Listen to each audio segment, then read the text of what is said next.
3 rounds down, 2 to go here in the NZ Toyota 86E Cup. We are at the brilliant Long Beach Street Circuit for the fantastic racing yet to come here tonight. Some of New Zealand's best sim racers competing for the top prize of a test in a real Toyota 86 Cup car. Bringing it to you live here on NZ Sim Racing TV. All the crew behind the scenes bringing you these live pictures. The voice you're hearing right now is myself, Reese Gardner. The second voice you're about to hear is Scott Rankin. And Scott, we've got quite a bit to talk about this round. The session is dry at the moment, but we're thinking that rain is going to be on its way here in the streets of California. You see, Reese, I was actually commentating a league last night and I was the rain whisperer there and I scared it off. So that might bode good omens for some of the drivers, but for some of them who are madly doing a rain dance up and down pit lane, yeah, it is certainly in the air. Anything can and often does happen in the world of sim racing, and the heavens do have an opportunity of opening. Better yet, they've got an opportunity of opening right before the start of the first race as well. So there is an opportunity to have just a smattering of rain out there. It might dry up a little bit, get a little bit damp again. So mixed conditions in the air, in and around the circuit, I think is probably the best way to look at and think about this one here tonight. Yeah, a little bit of haze on the horizon here. But we should think about what happened last week as well. We, of course, are in the United States at the moment, but we were in Japan last week at Mobility Resort Motegi. The eastern layout of the former Honda test track certainly brought the drama. Our championship leader, Antal Sabo, he suffered a couple of results there that he wouldn't have been too happy with. He was already not that optimistic going into the previous round, but yeah, the results have meant that others have crept closer, and we finally have a non-Antal Sabo race winner in the form of Mitchell Sparrow. He's brought that championship lead for Sabo down to just 5 points. This is, or 6 points rather. This is going to be a very tight fight here. And have a look at where Mitchell Sparrow is on the timing sheets as well in the session. He's right there on top of Ewan Baker in terms of their best laps. So definitely starting to lurk as somebody who was a little bit underneath the water, but now he's popped up and he is a very real threat. The problem is he's about the only one at the moment. I think this is again going to come down to that consolation race, that middle race of the night, the longest one. Oh, and by the way, I just had to dig through the format and the weather. That's actually our highest chance of rain tonight is during that reverse grid race. That could bring the whole field unstuck.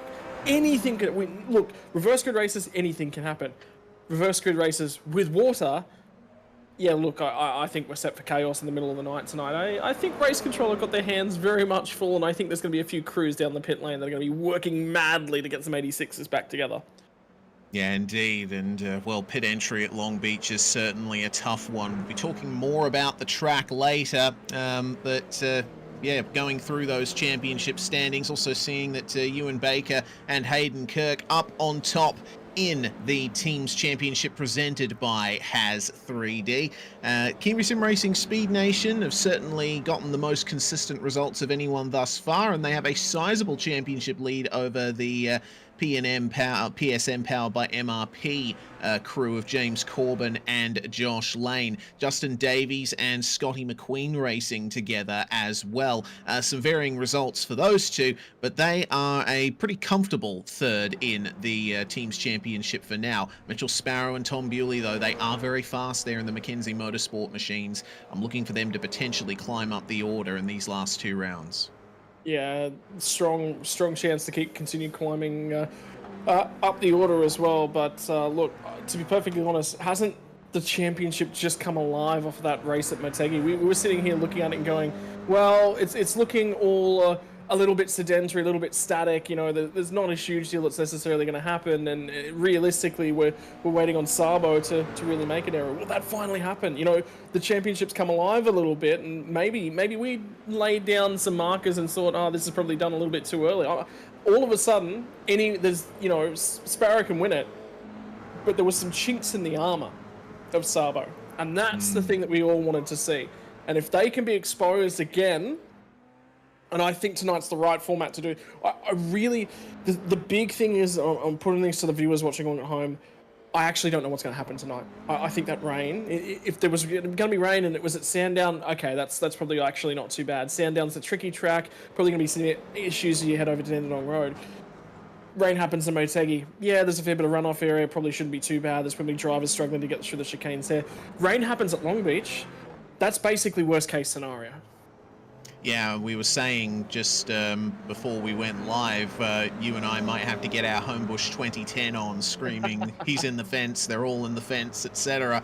That may very well happen tonight, and I agree with you. I'm coming into this round with no expectations of how the action's going to go, especially towards the end of the night. There is a possibility that the rain will hold off. It might do that, it might not. You know, everything is up in the air at the moment. So I think we're just going to have to take this one race at a time. Well, I think there's more to it, Reece. So I'm going to give the viewer, again, I'm going to put the numbers out there. Everyone can make their own predictions out of there and what they will. Predictions of chance of rain for practice was mid 30%. Now you can probably see the shots on. There's very little rain. There's actually nothing that you can see out there at the moment, and I'm not seeing a whole bunch going on the server. Well, qualifying is due to be in about 15 minutes after the end of practice. That's now popped up on the radar. There's nothing in there. It was about a 33 to 35% chance of rain throughout qualifying session as well. I think that's now moved over. That cloud cover, that rain has moved away from the circuit. So that's relevant to the viewers watching along at home. The first race, there's a 2 to 3% chance of rain the whole way through that. Not going to happen. I think that's a very safe bet. Then it gets funny. Spikes, so all of the practice and qualifying is in the AM portion of the day, and then the sim will basically advance time as it goes on. The heat race, or the first race of the night, 3:30 p.m. in the afternoon.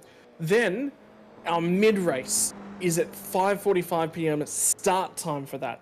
Rain percentage chance, 65%, double what we're expecting anywhere else across the night. So that middle race, I'm expecting rain. Then we move an hour, sort of in that next an hour zone later, 45% chance of rain. So realistically, the back half of the night can theoretically have a very, very strong chance of rain. How heavy that is, we don't know. We don't have enough information on that until we start to see some cloud patterning forming over our radar. But yeah, that gives you a lot more information. So honestly, if you're going to go and grab a bite to eat, you're going to sit yourself on the couch and get comfy for this one, do it now. Yep, indeed. Lot to come. And speaking of information, we have some information to bring to you regarding the vote for the Moser Racing Top Performer from last week. Of course, on the NZ Sim Racing TV Facebook page, the day after every event, the vote is open to the public to see who is the public's top performer of the night, and you all chose Bryce Harding for that one. He joins us in the commentary box now. Bryce, you won the vote over Mitchell Sparrow by just 2% of the vote. Bit of a narrow margin, but nonetheless, she should be very happy with your performance at Motegi, and you've managed to get yourself a prize of your choice. Yeah, no, I'm pretty happy with that. It's just a big thing for all my friends and my supporters out there that really helped me get that across the line. Otherwise, that wouldn't have happened. They all put in some effort and, got everyone voting and stuff. So, thanks to all my mates that made that happen. Yeah, absolutely. Your choice is from some pretty mega Moser racing gear. The HGP H-pattern shifter, the HBP handbrake, or the SGP sequential shifter. I guess, choices have been made in the past from drivers who have won this award, depending on what's been missing on their rig, something that they've wanted to get into in their sim racing career, so to speak, that they haven't really had the chance to with the right equipment. So what's the choice that you've made? I want to grab the handbrake because I don't have one and I want one. I think it'll be cool. I've already got a sequential shifter, so yeah, I think that'll go well with the rig. And I don't really, most race cars these days, I wouldn't get much use out of H pattern. Just don't. Yeah, indeed. Well, it's a fair choice to make. I suppose when you jump on rally simming occasionally, that handbrake is going to get a lot of good use. Oh, definitely. Yeah. I do It's enjoy going to be that. very fun time indeed. Well, thanks very much for joining us, Bryce, and congratulations on winning the Moser Top Performer Award for the previous round. Best of luck here on the streets of Long Beach. It's going to be a tough night for sure for everyone. Yeah, thanks, guys. Let's hope it rains. Yeah, hoping for rain is Bryce Harding. We'll say our goodbyes to him, and we will get to the run of the night thus far. This is going to be an incredible night of racing. It is brought to you by many fantastic sponsors here that have all put in the hard yards to help put this championship together. Let's hear from them.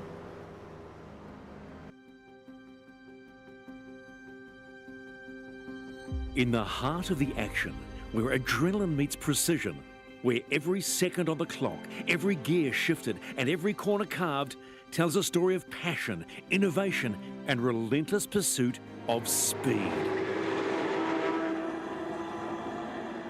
This is no ordinary sport. This is motorsport. Racing isn't just about the blur of the track or the scream of the engines. It's a ballet of brute force and beauty, where drivers and machines push the limits of physics in their dance around the asphalt. Off the track, rallying and club sport take the challenge to the wild, with nature's unpredictability adding to the thrill. Here, drivers weave through winding paths, their vehicles barely touching the ground as they leap over hills, thunder through forests, and navigate paddocks, car parks, and city streets. Of course, none of this would be possible without the teams of dedicated mechanics, engineers, and crews who breathe life into these mechanical beasts, crafting and fine-tuning until the engine's perfection. But the pulse of the sport beats strongest behind the scenes with the unsung heroes, our volunteers, our officials, and our clubs. They are the backbone of every event, guardians of the sport's integrity and safety, ensuring the sport goes on, come rain or shine. At its core, motorsport is about family, friendship, and the community we build around our shared love for motorsport. It's where lifelong bonds are formed in the heat of competition and the cheer of the crowd. Every drop of sweat, every burst of speed, every cheer from the stands fuels this extraordinary world. Here, we don't just compete, we ignite dreams and race together towards greatness. This is no ordinary sport. This is Motorsport New Zealand.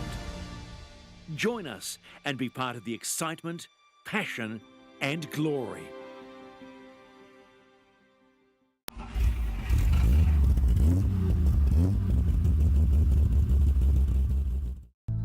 You have something in your mind, you are able to create it, to build it, and then someone from the other side of the world came and tell you that they want to spread this product to 50 countries in the world, so it's a huge personal.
Well, big thanks to everyone who has lent their support to the NZ Toyota 86E Cup, including Crem Insurance, Next Level Racing, Mannon Racing Products, Has 3D, Speed Nation, Race Lab, and of course 24 Red.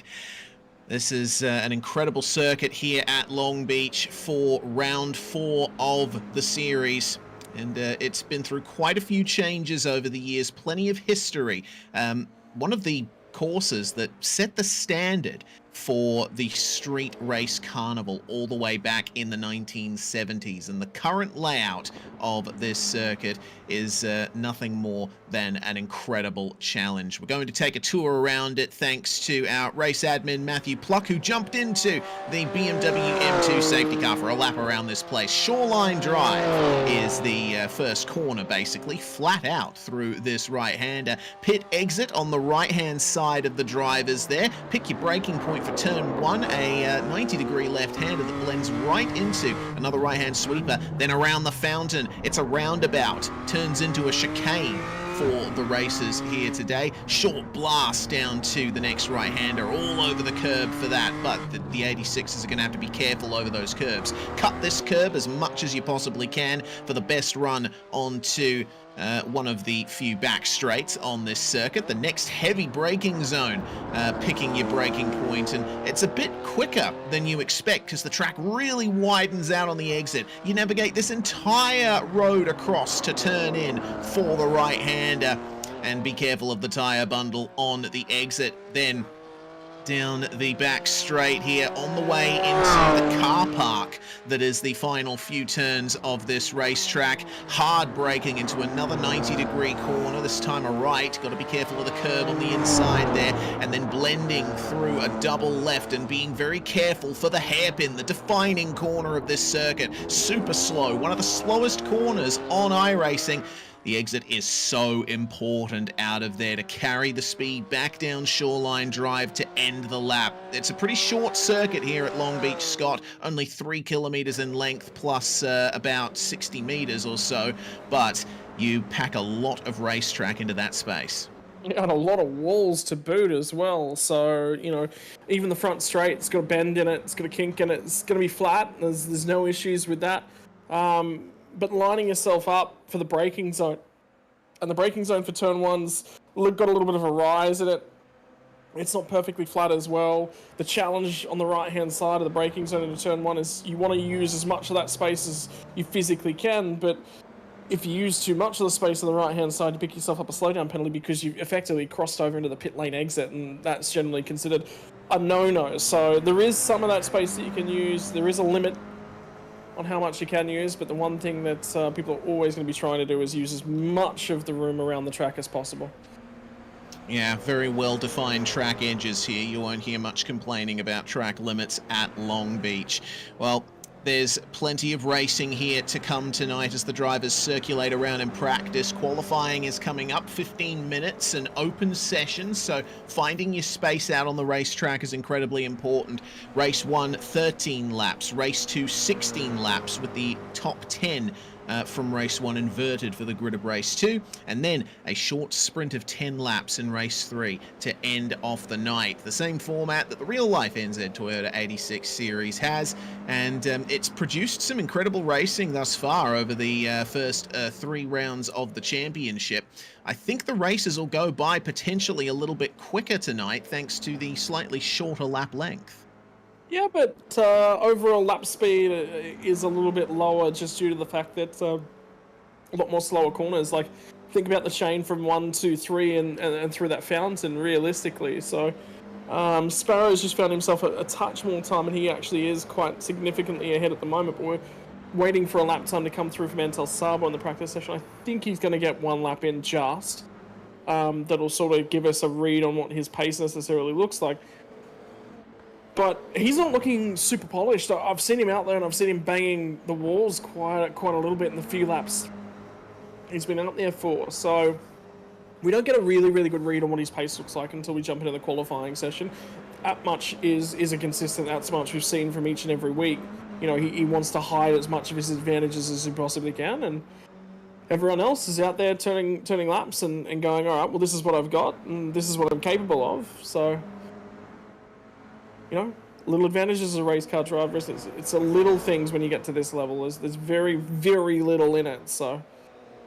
Yeah, exactly right. And Sabo, of course, is searching for that elusive championship victory. Last year, when we were here for the NZ Esports Hyperfiber League, Sabo was one of the championship contenders. He ended up finishing second in the championship to Corey Lazarus. Just made a mistake when it really, really counted. He's certainly a super quick driver as Sabo, and that shows in the results from the first 2 rounds. He absolutely dominated at Mid-Ohio and Homestead. There was barely any stopping him, but Motegi exposed, I think, a few chinks in the armor of our championship leader. He'll have his good friend and fellow championship protagonist from the Hyperfiber League, Hugo Allen, in the server here today. Allen, of course, just coming off winning the real-life Toyota NZ86 Cup. So it's going to be a very interesting ride here through qualifying to see who comes out on top. The session has green flag, and we're getting ready for the drivers to make their way out of the pits. Leading the charge is going to be Scotty McQueen in car number 63, and now they just need to try and find their real estate out there on the racetrack. So many cars coming out of pit lane, and if you're too close to the guy in front of you, then you're going to have a tough time on your first lap. Yeah, certainly, but at the same time, you want to be towards the front end. Have a look at the group of drivers that are out here and actually punching out. Ewan's just going to take off. I think he knows what he's good at, and it's punching out as aggressively as he possibly can. But have a look at the drivers that are ahead of him. Hayden Kirk just on the road ahead of him. He's immediately in behind Leo Duncan, Bryce Harding, Scotty McQueen. Those 4 drivers are all grouped up together, and they've all got pace. So you've got this really quick little group that's going to be the first to set their laps. Just looking for where did Sabo pop out in terms of... He is weighted. He's left a big, big margin. And the problem I have with this approach is the fact that if something's going to happen on the track, it's going to be ahead of you. Because there's only 3 cars that are behind him. So he's trying to leave as much space as he possibly can. He's actually extending that margin at the moment. So it's one of those little things whereby when you've got a session... Normally when we're talking V8 supercars on iRacing, it's 1 lap, get in, get a fresh set of tyres on, get back out there. It's a little bit different.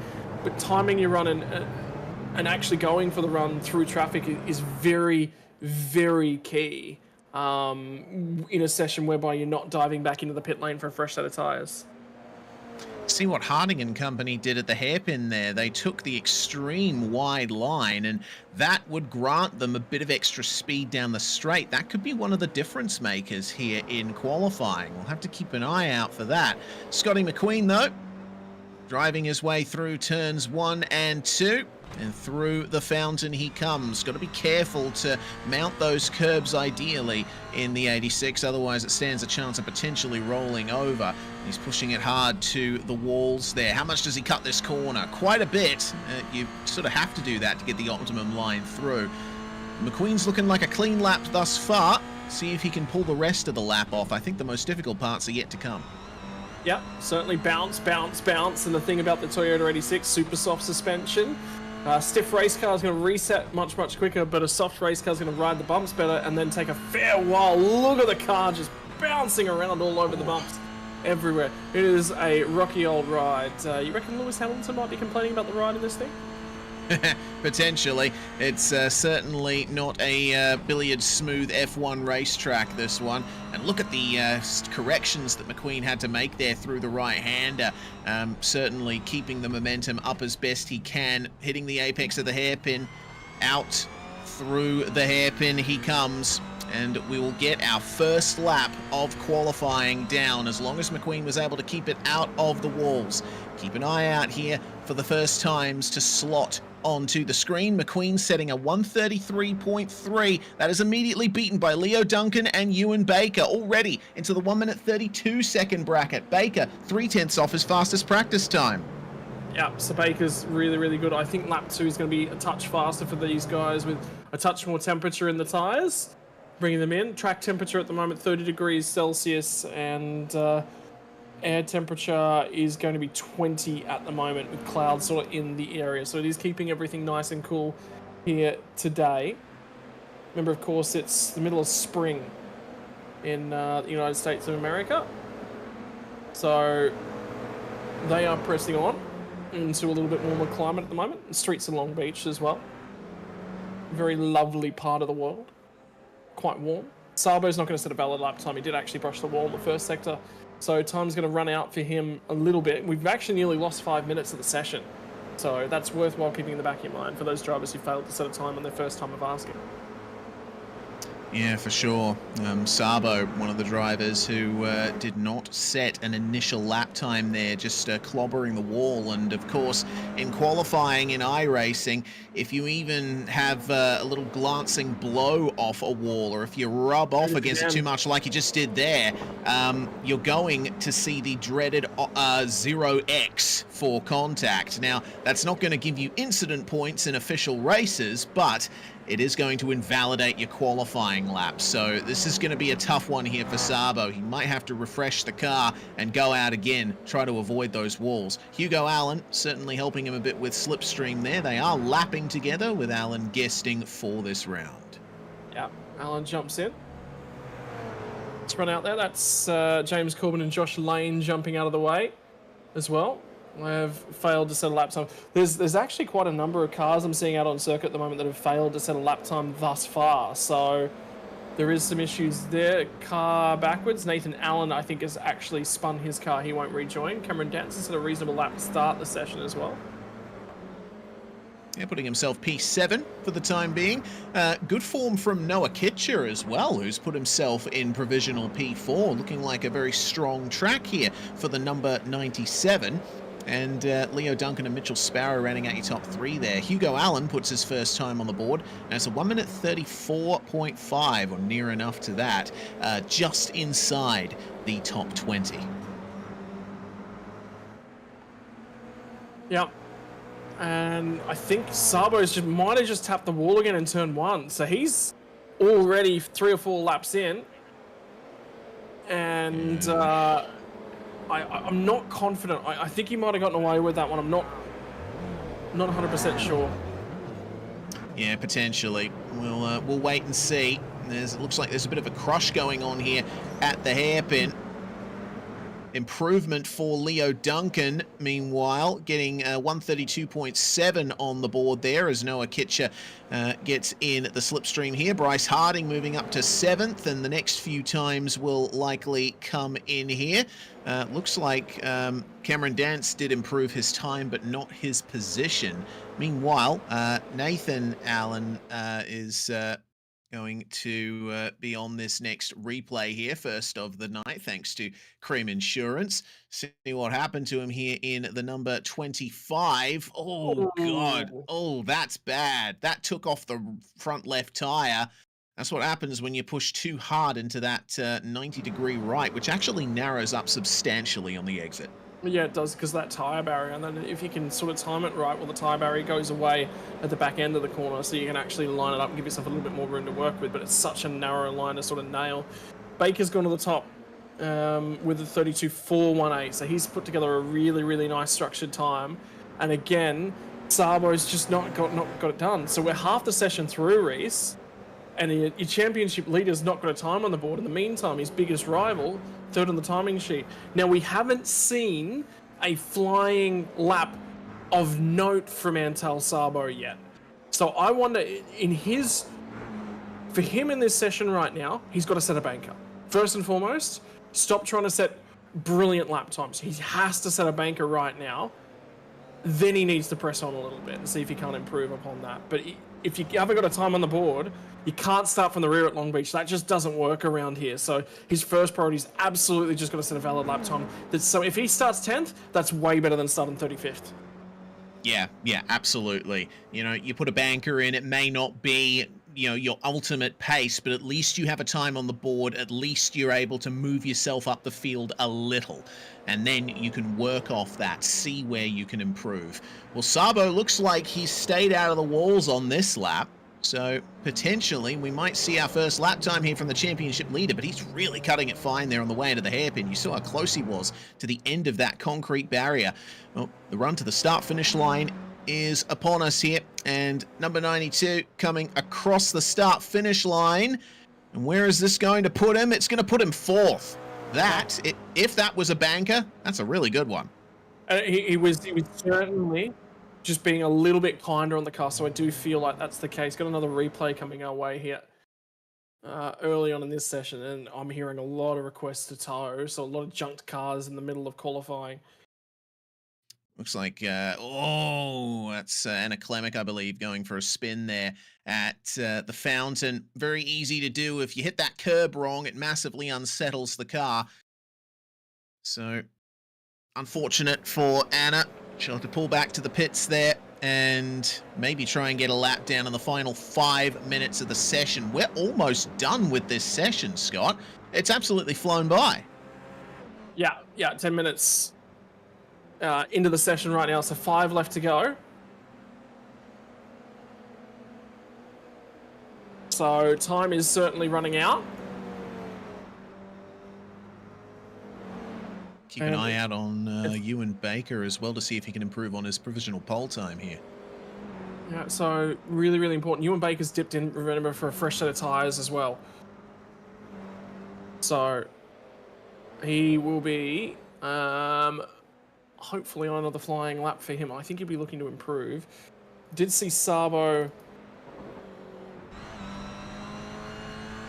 start another lap. He's just actually coming back to the start-finish line, so first lap was the 33 flat, so he's improved by a couple tenths, so he's just managed to pit Mitchell Sparrow, so that's very, very important. And here comes Ewan Baker to see if he's got anything underneath his belt.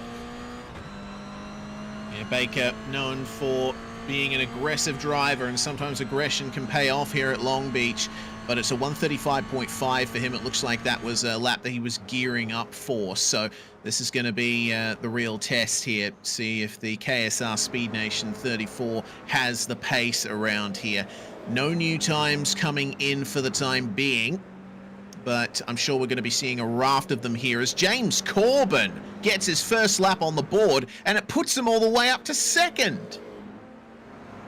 Well, we knew he had speed over the last couple of weeks. He's starting to sort of... The thing is, Sabo's fired out of the gate, and he's been the quickest one out of the gate. But then everyone's sort of been tracking him down ever since that. So, for Corbin... That's the danger, isn't it? The danger of being the pace setter early on is that everyone now has a benchmark to work towards. Yeah. But at the same time, it just, how much practice has he been putting in? Well, after chatting to Corbin, he hadn't put a whole bunch of practice in over the last couple of weeks. I wonder whether or not he's found some time this week to just maybe he didn't think he was going to do all that well. He thought he was going to be there or thereabouts. Well, he's been a lot better than he thought, and all of a sudden he's thrown just a little bit more effort at it. No, I certainly think it's paying off. Yeah, indeed.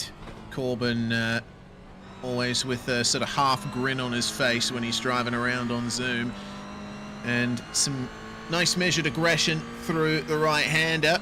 Saw a minor improvement from Taylor Oakes in the last few moments as well. Just put himself into the top 20 there in the orbit drop there, 3:13. Ewan Baker's back in the lane, so I don't think he'll be able to get out there for another lap. Only 2.5 minutes left in the session, and it's a multi-race server, so there's going to be a hard cut at the end of qualifying. If you're not starting or gearing up to start your final lap now, you will not get another one in. Yeah, and you want to be on that front row. The biggest thing for him is his starts haven't been great thus far. Sabo's on a lap right now, but I'm pretty sure he's tagged the wall. So I don't know. He's not going to get another opportunity. There's not enough time for him to complete this lap and get one more in. And to be honest, the track's actually starting to empty out a little bit. I wonder whether or not people have walked away and just sort of reset themselves. Heading into the, they're looking for a little bit of a break before the first race of the night. Yeah, I understand that. I'd usually approach Long Beach as a circuit where you want to try and qualify up as high as you can because it's going to be so hard to pass around here. Mm-hmm. But if you're taking a little break at the end of the session, yeah, you might start further down, but you're sort of rolling the dice and saying, well, maybe I'll be able to pick my way through any crashes that happen and get myself a result, because people are going to make their own mistakes. They're going to clobber the walls. They're going to be overly aggressive. They're going to be pulling off stuff like that in the race that Darren Lobb just pulled off, and it might not work out as cleanly as it did there. Yeah, well, he's not got enough time, so the current lap that he's on is not going to count. He's outside the top 10. By the way, everyone inside the top 4 has already finished their most recent lap. They haven't got enough time for another one. Sparrow has a potential ability to put his current lap in. I think it's going to be really, really tight. But there is a chance that he might get this lap in. He's sort of got 30 seconds or so to work with, and he's in the right spots. So he's sort of the only driver in the top 5 that's got an opportunity to improve, and he's actually just had a huge moment at the end of the back straight. So I would say top 5 is probably locked in, Reese, which coming into the back end of qualifying, yeah. That's a bit of a shock, that lineup, isn't it? Yeah, well, as you were speaking there, Josh Lane made a massive improvement to 4th. So he's just broken that. Yeah, gotten ahead of Sabo. Also saw Aiden Gregory finally get a reasonable lap in to put himself up to 18th. And it looks like we have pretty much everyone who was in the server here, aside from Arthur Brown and Nathan Allen, setting lap times in qualifying. That is the checkered flag, and that is going to be confirmation of your pole sitter. Ewan Baker is going to start up the front here today, and we'll be shortly having a chat with him. But man, those qualifying results, they definitely look like they're in the favor of Baker here. On 1 lap pace, Baker even improved on his practice time. You couldn't say that for everyone. Yeah, and he's done a phenomenal job to put himself right to the top of the standings there from James Corbin, who will be, look at that, nearly 3 tenths further back. 9 thousandths, though, between second and third, so tiny little gap there. Josh Lane from Antel, Sabo, Mitchell Sparrow, Noah Kitcher, Scotty McQueen, Hayden Kirk, and Bryce Harding, your top 10. Yeah, just outside, Dance and Williams not separated by much. Those gaps are incredibly close. There's only 1,000th separating Darren Lobb and Jack Grunwald Jr., who was voted top performer, I believe, coming out of round 2. Rounding out your top 20, Justin Davies, with moving on through Alex Sprague and Taylor Oakes. You see the times start to creep down here, but it is very close for 22nd there. They're only separated by about 700ths or so. Anna Klemic with that spin has to settle for a 26th place start, and Mark Mallard is going to start last of the drivers at set times. His son Thomas is guesting on the same row as him in car number 22. Be interesting to see what they can do to fight their way forward here on the streets of Long Beach. But Scott, it looks like we have Ewan Baker in here for a chat, the pole position interview. Yeah, I'll tell you what, Ewan, this has been a little while coming. You finally managed to lay the lap down, and the big thing that we were actually talking about was actually an improvement from the lap that you set in practice as well. I think track temperature was probably a touch better off, maybe a touch of toe, mate, but got out there, went hard, found your gap, and set that lap time. Yeah, exactly. Went perfectly to plan. I knew coming around here it was going to be tough to get a clean lap with traffic and incidents and everything else. So the plan was just to go out, try and get a little bit of a toe and just knock a lap in, and yeah, went absolutely perfectly. So fantastic. Mate, easy. Qualifying compared to your race starts has probably been the easy part thus far through the season. How were the nerves heading into a race start? You finally get a pole position, knowing that this is probably the weakest aspect of the racing that you've had thus far, which is, it's kind of funny to say, really. Yeah, these things are a struggle to get off the line. At least for me. I mean, Antal being down the grid a little bit will help, but he's still a missile off the line, so I fully expect him to be alongside me by the apex of turn 1. So we'll see how it goes. I've just got to focus on what I practiced and see if I can at least get a reasonable start and get the elbows out into turn 1. Mate, look, there's rain in the offering here tonight. None of us are certain what the rest of the day holds, because we still don't have the forecast crawling in for this afternoon's races yet in terms of the sim times. What was the wet weather practice? I'm going to assume that you've done laps. Everyone, I think, would have done laps coming into this week. Confidence level heading into the rain? Not as many laps as I would have liked. To be perfectly blunt, this is the least amount of practice I put in, just because I've had so many other racing commitments this week. So, yeah, slightly apprehensive, but equally, I've driven this thing in the wet before. It's gone pretty well, but it's a street circuit. You know, curbs, wet lines, everything else could go sideways very quickly, both figuratively and literally. So we just have to see what the iRacing gods bring. Mate, finally, congratulations on that pole position. Get out there, get amongst it, and let's see if you can haul down this championship margin. Because Reese and I are chomping at the bit to see if we can get ourselves a 3 or even a 4-way fight heading into the final round. Yeah, thanks. I will do my best. I promise that. Mate, head down. Good luck. Cheers. Ewan Baker going to start on pole position for the first race here at Long Beach. He will be joined on the front row by James Corbin, who put down a fantastic time there in qualifying. That front row is going to be on for young and old. Leo Duncan qualifying in third place alongside Josh Lane. Some brilliant qualifying performances from these drivers up on the top 2 rows. Antal Sabo, championship leader by 5 points. He is going to start in 5th alongside his closest rival, Mitchell Sparrow. Nice matchup there. Noah Kitcher and Scotty McQueen on the 4th row, and the top 10 being rounded out by Hayden Kirk and our Moser top performer from last round, Bryce Harding. Let's see if Bryce can make some progress forward. Cameron Dance is going to start off of the 6th row of the grid just outside the top 10. Tyler Williams will be alongside of him. Darren Lobb, we just saw him for the first time, and his camera shot. He'll have the Mr. Aggressive himself, Jack Gromore Jr. alongside on row number 7. Corey Croson and AJ Giddy. Giddy had a lot of issues last time out, and there was a few drivers asking some questions of his driving behaviours, see if he learned anything from week to week. Hamish Cleland and Aidan Gregory going to round out row number 9. And finally, your top 20, Michael Board and Justin Davies.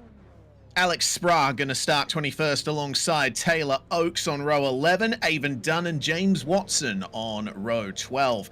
Aidan Lamont is going to share the 13th row with Anna Klemick, with Hugo Allen guesting for this one real-life Toyota 86 Cup driver, starting alongside Joel Herbert, 27th and 28th.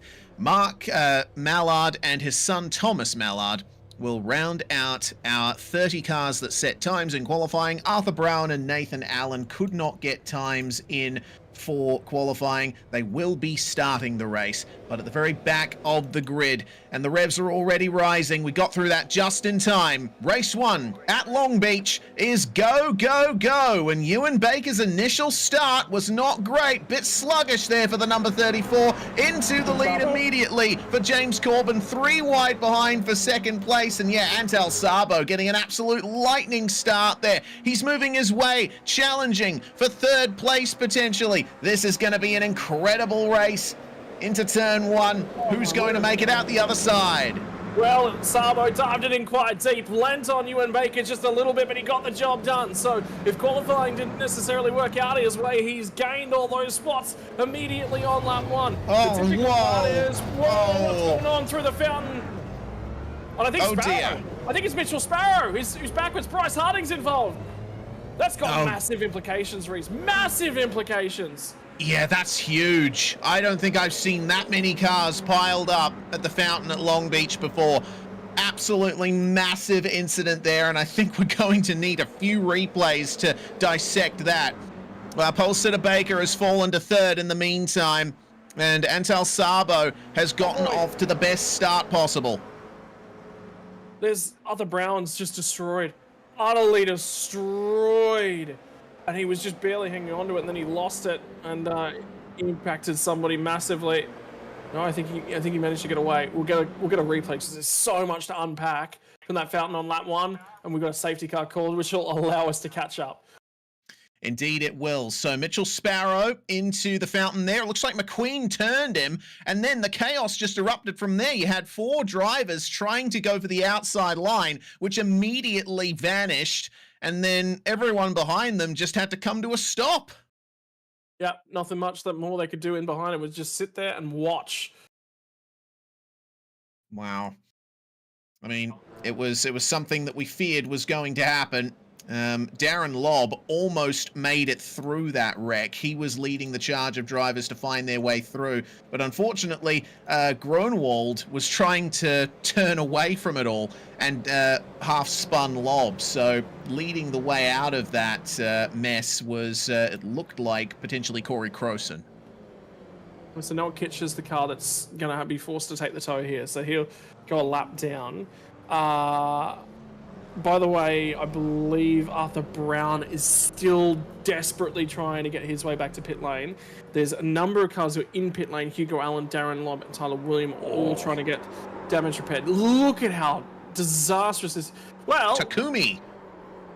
Somebody said, you know what? Maybe he gets the vote for the driver of the day because he might want a Moser handbrake to assist with his drifting efforts, although he's doing quite well without any assistance.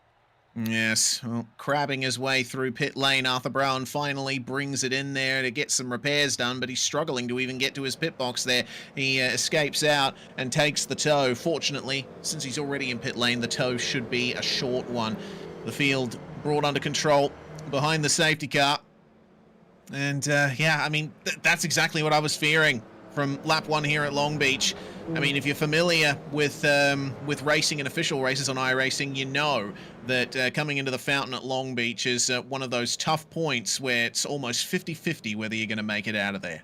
Yeah, everyone's got to make good decisions, basically, to get their way through that. So, yeah, we'll get an opportunity to sort of unpack a little bit more from an alternative angle here on the Creme Insurance replay once again. I'll tell you what, putting Long Beach on the calendar, that's one way to get... yeah, it's just McQueen in too hot. And, well, Sparrow was in the championship for one round, and he's got some work to do if he's going to stay in it. Yeah, certainly. Fortunately, he did get it rolling once everyone made their way past. How much damage he has yet to be determined. I do see him circulating there in 20th place. So... fortunately still running, but whether or not he'll be able to continue on from here reasonably, yeah, remains to be seen.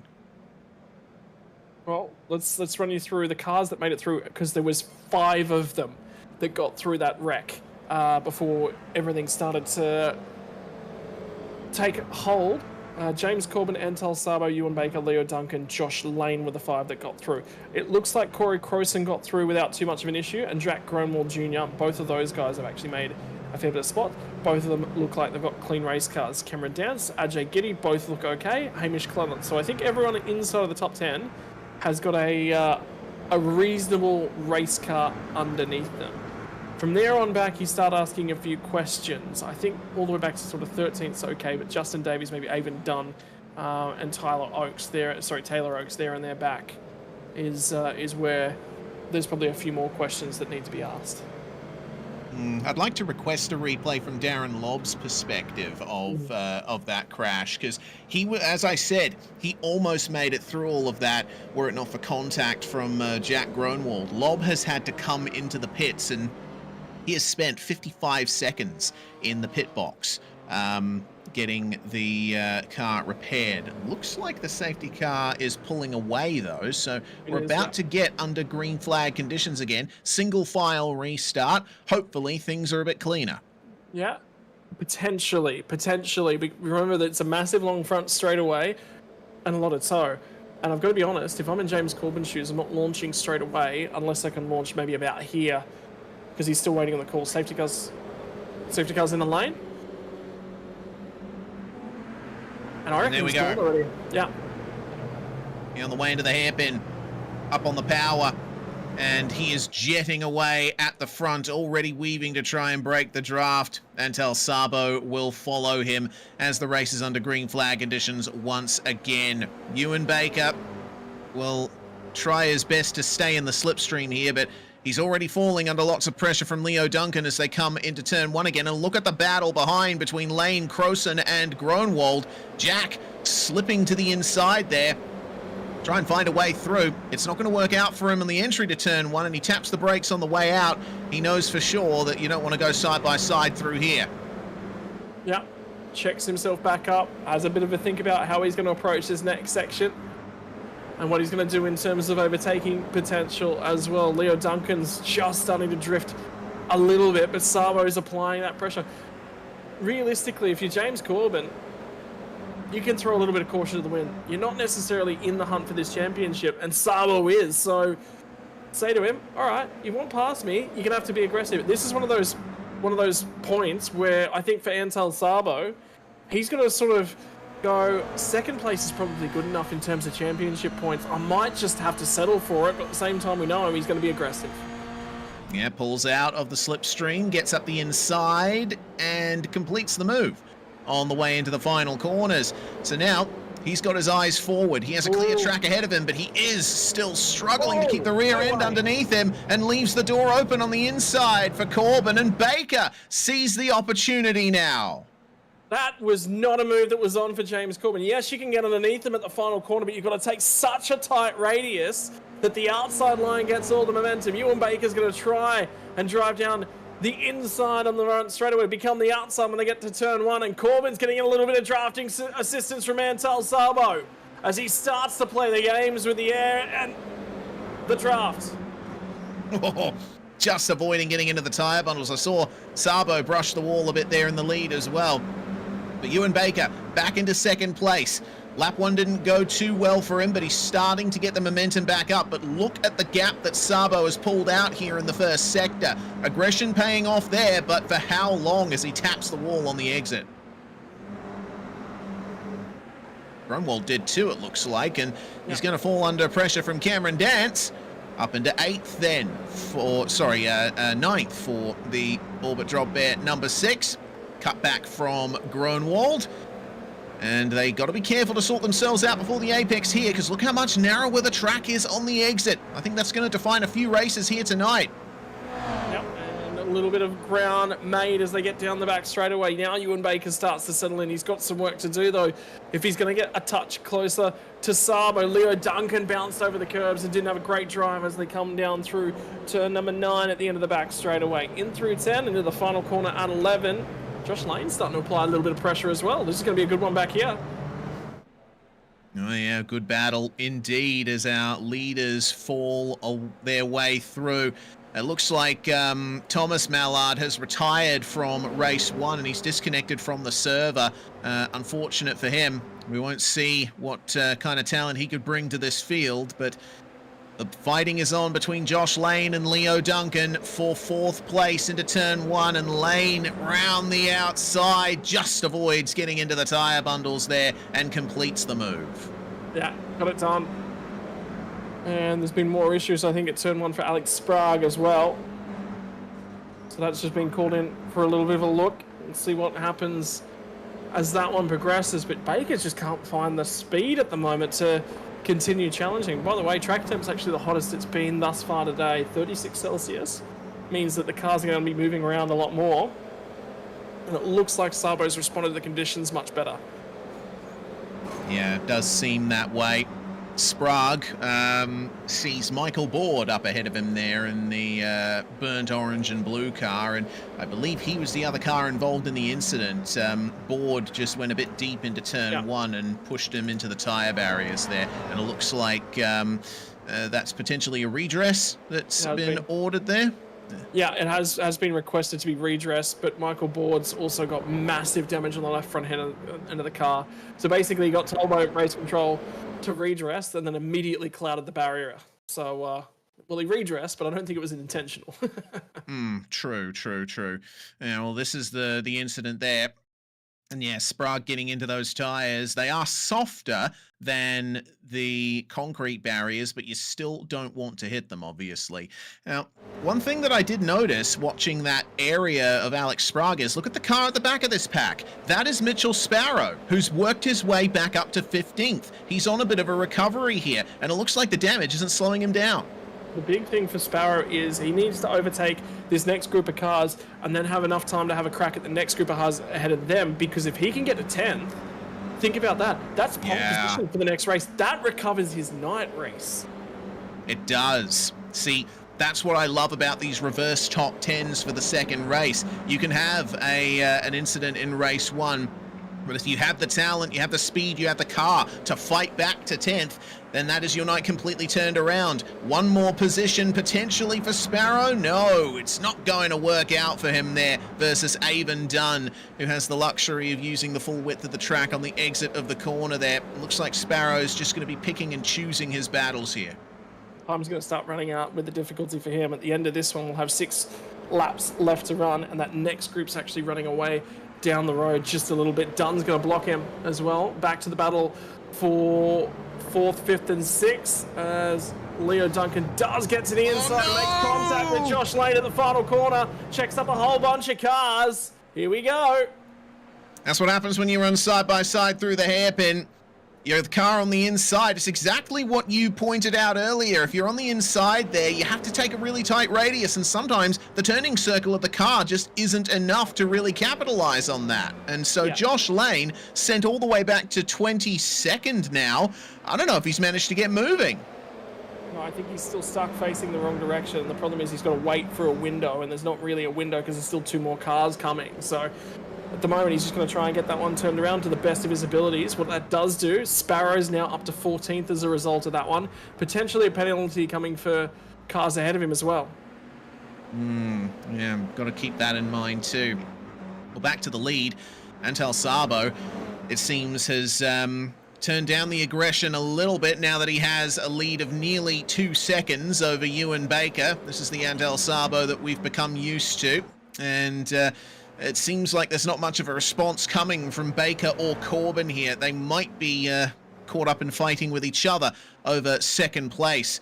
Got to keep an eye out for Cameron Dance as well. He's off in the distance there, but he leads the battle for 4th place. And Jack Gronwald Jr. is looking to make some moves here. We've seen some big moves from Gronwald thus far in this race. Remember, he started down in 14th place. He and Cam have both worked their way out from outside the top 10. Yeah, great job for both of these guys. Right up and in contention for a boatload of points in race number 1. And it's about survival sometimes when you're back there, and that's certainly one of Cam Dance's biggest strengths. But for Jack Gronwald Jr., he's been about all-out aggression, and I think we're about to see a little bit more of that. Pulling out of the slipstream, coming into turn 1. I suppose technically Shoreline Drive is turn 1, but this is the first real corner you come up to. Dance late on the brakes to hold the line around the outside. Gronwald gives him the space. And it does close up indeed. Gronwald late on the brakes into the fountain. Dance keeps the inside line, and Gronwald just avoids clobbering the concrete in the corner there. Around the outside, contact it looked like through that corner. This is slowing all of them up, and it's giving the chance to Corey Croson to make his way through too, but no! Big slide for Gronwald, and Croson hits him while he recovers, and that results in another pile up. Track's blocked! Oh no! Sparrow's in it! Oh. Sparrow's got through, and he's 10th. Reese's still alive, and he's 9th. Oh, but look at the car. That steering is completely broken there for Mitchell Sparrow. I don't think he's going to make it back. Oh, he'll have to pit for damage. There's no fast repair either. Oh, no. Oh, the heavens opened, and then they immediately closed. That is such a shame. Safety car's just been called. Wow. Once again. There's going to be an opportunity for a bunch of these guys to repair cars, but Sparrow's got, you're right, heavy damage to the front end of that car. And the problem is, I don't know that he can actually get that one repaired enough to get back out there and get points on the board. It's very heavy suspension damage. Aiden Gregory was another one of the cars involved in that. He's not even coming to the lane. Yeah. Oh man. Well, I mean, he hasn't really had time to assess the damage, but just look at the steering angle that car has. Both of the front wheels are pointed very substantially to the right-hand side of the car, and he has to do that to maintain a straight line here. The suspension is completely broken. Yeah, it is. He's going to continue on. I mean, he has to, doesn't he? Otherwise, he's practically guaranteed to be dead last. Well, yeah, but he's got a meatball flag, so he's got 3 laps to effectively serve it. There's some discussion over whether or not that car should be allowed to continue at the moment. Sparrow's sort of caught between a rock and a hard place, whereby he kind of has to. Yeah, this is going to be an interesting one. Certainly is. Well, maybe now we have an opportunity to dissect exactly how that incident went down.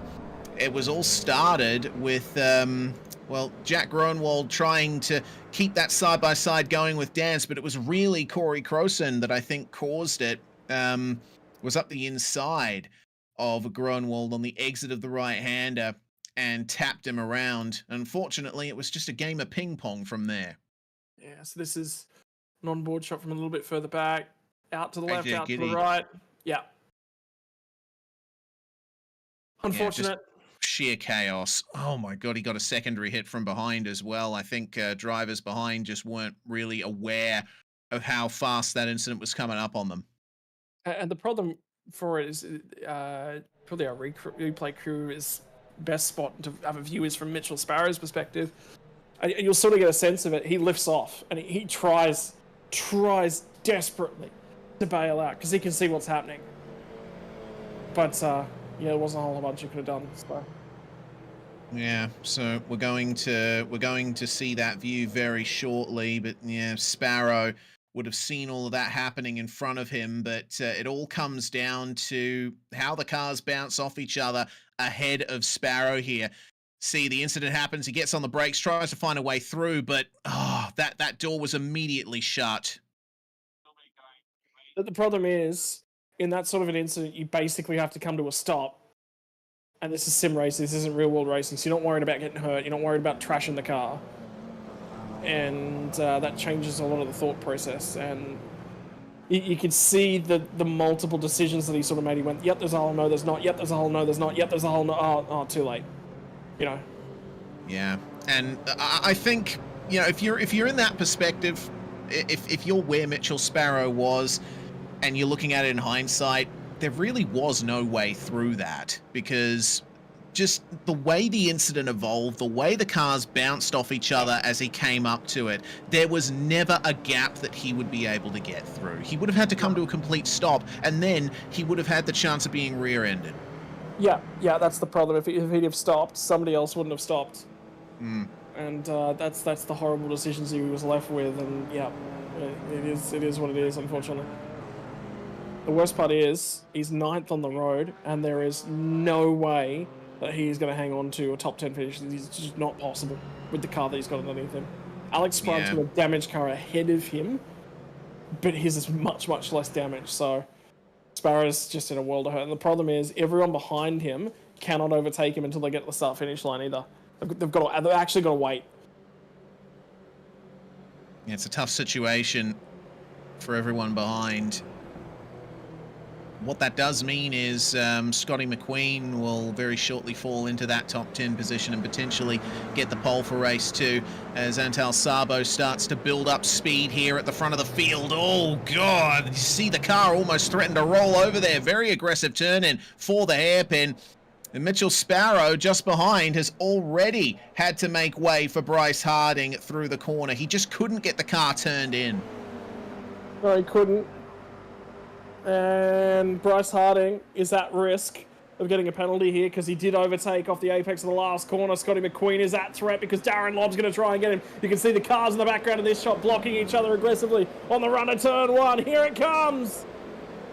Send from Lobb around the outside. Can't quite park it up and get the job done. Scotty McQueen hangs on to it. Only just. Now Bryce Harding is on the back of Alex Sprague up ahead. There could be a potential move between those two.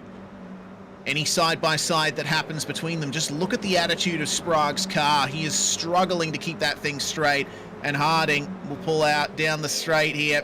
Outside run into the corner, not ideal, but Sprague is going to lift off and let him go. No sense in trying to defend that move too hard when you got the car he has. Yeah, and the problem is he wants to finish 10th, right? Because he's at risk right now of getting a pole position for race number 2.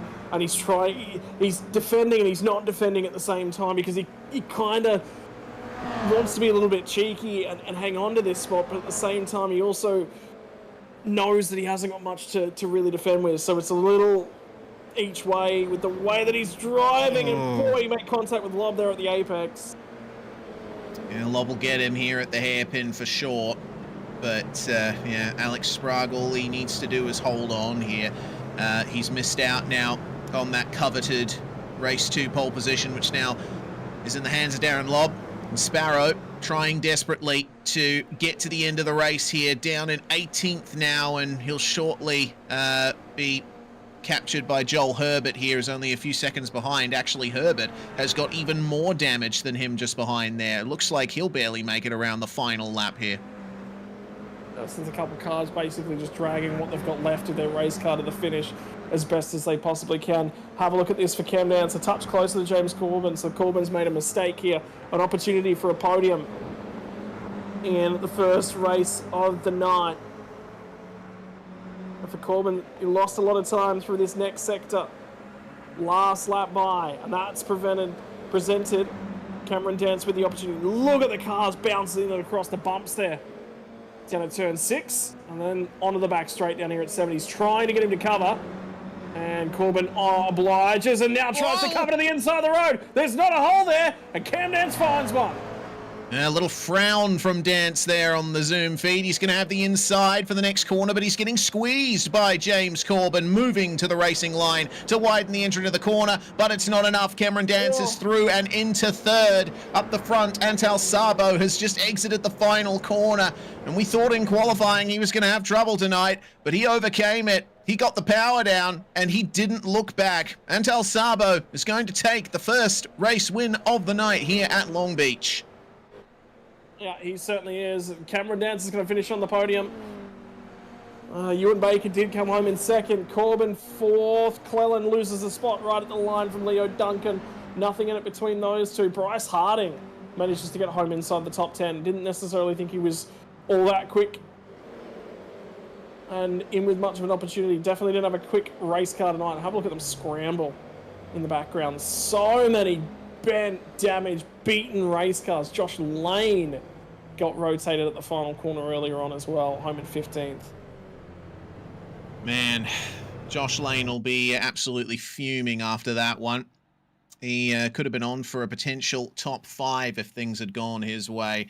Well, Antal Sabo, Ewan Baker and Cameron Dance are your podium. Dance just getting it from James Corbin there on the final lap, with Leo Duncan rounding out your top 5. Hamish Cleland finishes in 6th after starting from 17th, and very impressive run up through the field. Bryce Harding up to 7th, and Taylor Oakes from outside the top 20 gets into 8th place. He was one of the drivers to pick his way through the carnage here today. Darren Lobb, though, will have pole position for race 2. Nathan Allen getting 11th there, and the top 20 being rounded out by Aidan Gregory. 4 laps down. Sparrow was the final real finisher there. And man, this is an absolute wrecker's yard that we're taking a look at here. Many drivers who we would have expected to be competing for top 10s, like Crowson and Gronwald, Avon Dunn, etc. They're going to have to really reset here for the longest race of the night coming up next. But for now, Scott, it looks like we've caught up with that 3rd place getter. Cameron Dance is with you. Yeah, that was a wild and woolly one. First, you had to dodge all the goings on at the fountain, and then, mate, it was just try and drive to survive, really. Realistically, I think you're with every shot of being in a Netflix special in the near future. Oh mate, it was pretty hectic, to be honest, at that first lap or so. Like, with the fact it all went on at the fountain, I was like, yeah, there's no real gaps here. I'm just going to try fit my way through this. So no, we managed to get through that, and then sort of placed ourselves in a nice little position at the final safety car, which was quite good, and then sort of gave it beans and managed to come away with the podium. Good little scrap on that final lap as well with James Corbin. A little bit of paint traded down at the back end of the back straight on the final lap. That was worthwhile keeping on board with and going for a roll with, mate. Yeah, that's 386 racing in a nutshell. The big question mark, we've now got rain on the way for what's left of this evening's racing.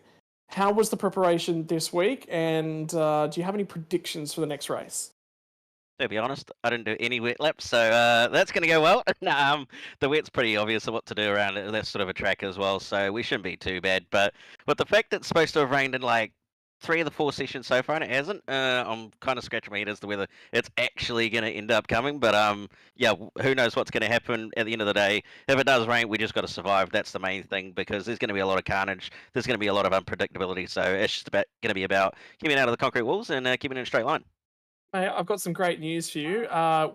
We're going into this one with a 65% chance of rain, and well, I have no idea what happened to the forecast, but whoever was in charge of that one has completely and utterly stuffed it up. So again, weathermen, they're probably the most useless men. Would you agree?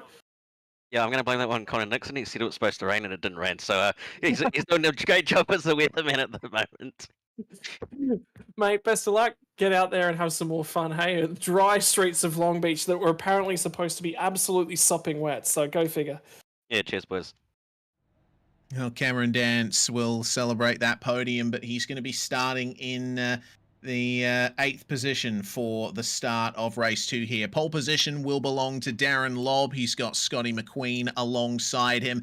Taylor Oakes up into 3rd here with Bryce Harding alongside.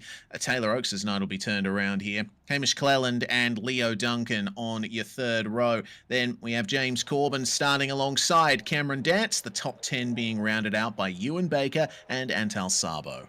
Yeah, that's where the inverts will end. First drivers to miss out on that one. Nathan Allen responded after not setting in qualifying time, finished 11th in that first race. Tyler Williams alongside Sprague and Kirk went toe-to-toe at the back end of that one. Sprague dragging around a damaged race car. Josh Lane from Anaclamic, 15th and 16th. Mark Mallard managed to get his way all the way through to 17th, just purely on survival. Joel Herbert alongside of him.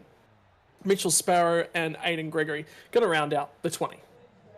AJ Giddy involved in the second big pile up of the race, going to start 21st alongside Justin Davies, Corey Crowson and Avon Dunn, 23rd and 24th. Jack Gronwald Jr., he stood a chance of getting an excellent result in race 1, but that crash put him back to 25th, going to start alongside Michael Board with James Watson and Aidan Lamont, 27th and 28th. The top 30 rounded out by Noah Kitcher and our friend from Cream Insurance son, Thomas Mallard.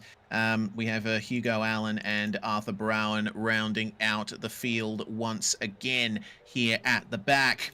It's going to be chaotic, but a bit extra mileage in this race, more time to make the moves. Righto, here we go. This one's going to be a lot more drama. So again, for confirmation for you guys watching along at home, there was rain in the offering. Here comes the lights though. It's all run away.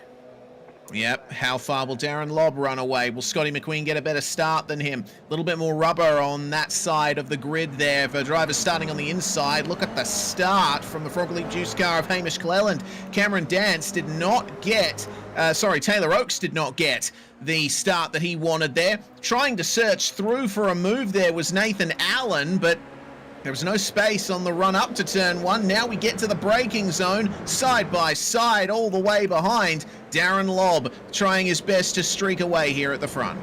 Yeah, and Sabo's done his regular, absolutely bonzered the start. And now he's starting to try and cut his way through. They'll all feed in as they get through the first couple of corners. But you're right, it's Darren Lobb from Scotty McQueen. Out in front, I think Bryce Harding are the 3 that have managed to get away nice and clearly. Hamish Cleland has got the next few in behind him. Leo Duncan and James Corbin are about to exchange some blows. Here comes Corbin at the inside. Here he comes indeed, but the outside line has more rubber on it, and through comes Antal Sabo, switching immediately to the left side of the circuit.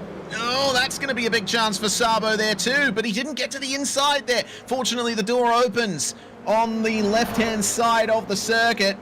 Corbin, Dance and Duncan barely made it through that, and now they have to defend here from the race 1 winner who sweeps around the outside, and there's a slide for Duncan. Oh, that almost turned into chaos, but James Corbin turned out at exactly the right time. Yeah, he's managed to hang on to that one just. Ewan Baker in the meantime has just gotten absolutely swamped as he can get through the last corner. It's 2 by 2 at the final corner as they all feed out way back deeper in the pack. Have a look at them still coming around the final corner. Ewan Baker started out at 9th. He has dropped to 17th on the opening lap. He's got to do something about his lap 1s because he has just gone backwards every single race. Yeah, not ideal at all for Ewan Baker. Remember, he's challenging for 3rd in the championship there. Corbin and Dance sort themselves out into turn 1 for now, and the headlight flashes on for James Corbin. He's letting Cameron Dance know he's there, and he doesn't want Dance to be the cork in the bottle this time. I don't think there's too much love lost between these guys as well, because I don't think James Corbin was all that happy with being lent on by Cameron Dance on the last lap of the last race. So I think you're going to see a little bit more aggressive style of racing from James Corbin. And to be honest, I actually really want to see it from him. I want to see him fire up a little bit and show us what he's got. Oh, bang! Oh, well, if the fire wasn't lit already, it certainly will be now. Corbin going to try and cut underneath Dance here.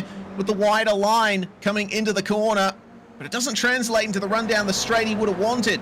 They're battling further behind as well. It looks like Oaks, Lane and Sparrow all together further back, but Cameron Dance will defend the line through there. Josh Lane at the moment trying to keep Mitchell Sparrow behind him. Sparrow trying to get on the mega recovery here after that disastrous end to the first race. He gets up the inside at the hairpin and pushes Lane wide, but there's just enough space given. Out of the corner they come. We've actually had a request to tow as well, but they're down at the end of the back straight, and I just wonder, Arthur Browen's far enough off the racetrack and in a recoverable position where they wouldn't have had to send safety marshals out onto a racetrack to actually grab him. So no safety car yet. This is the longest run of the night. Remember, 16 laps here before we'll cut back to 10 for that final race of the night. And Darren Lobb has got some defending to do if he wants to win race 2. Yeah, clear air behind for Antal Sabo. He'll likely jet up to the back of these guys in very short order, but Sabo is dragging Hamish Cleland with him, so could be seeing a 5-way fight for the lead very shortly. Darren Lobb, though, ever the consummate professional out the front here. He's managed to hold on to a great gap over Scotty McQueen. Lead currently sitting at about 0.6 of a second. Bryce Harding sees the opportunity here to get past McQueen because he can see that red MRP car of Antal Sabo creeping ever closer in the mirrors.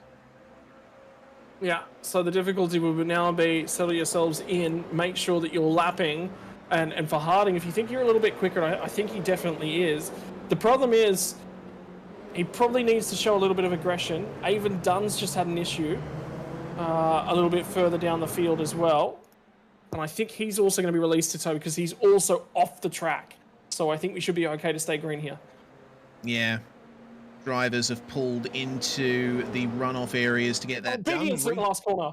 Oh dear. Well, it looks like we're going to be switching to another replay right after this one.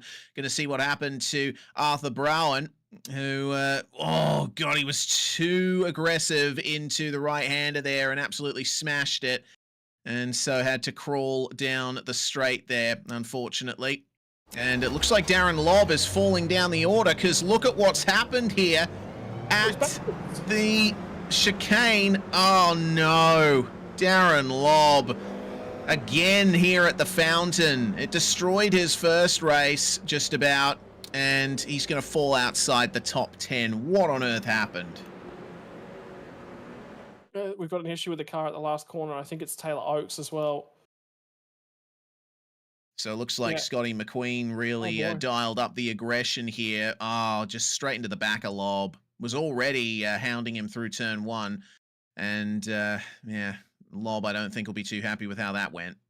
Yeah, he's got a point.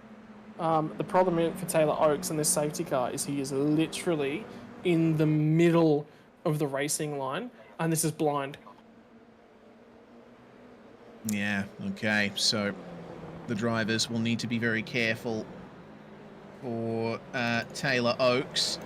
This is worthwhile staying with because it's right in the middle of the last corner. Oh yeah, look at how wide they're having to go for him. Oh, where are they going to go? Oh, there's space to the left, space to the right. Pick a lane.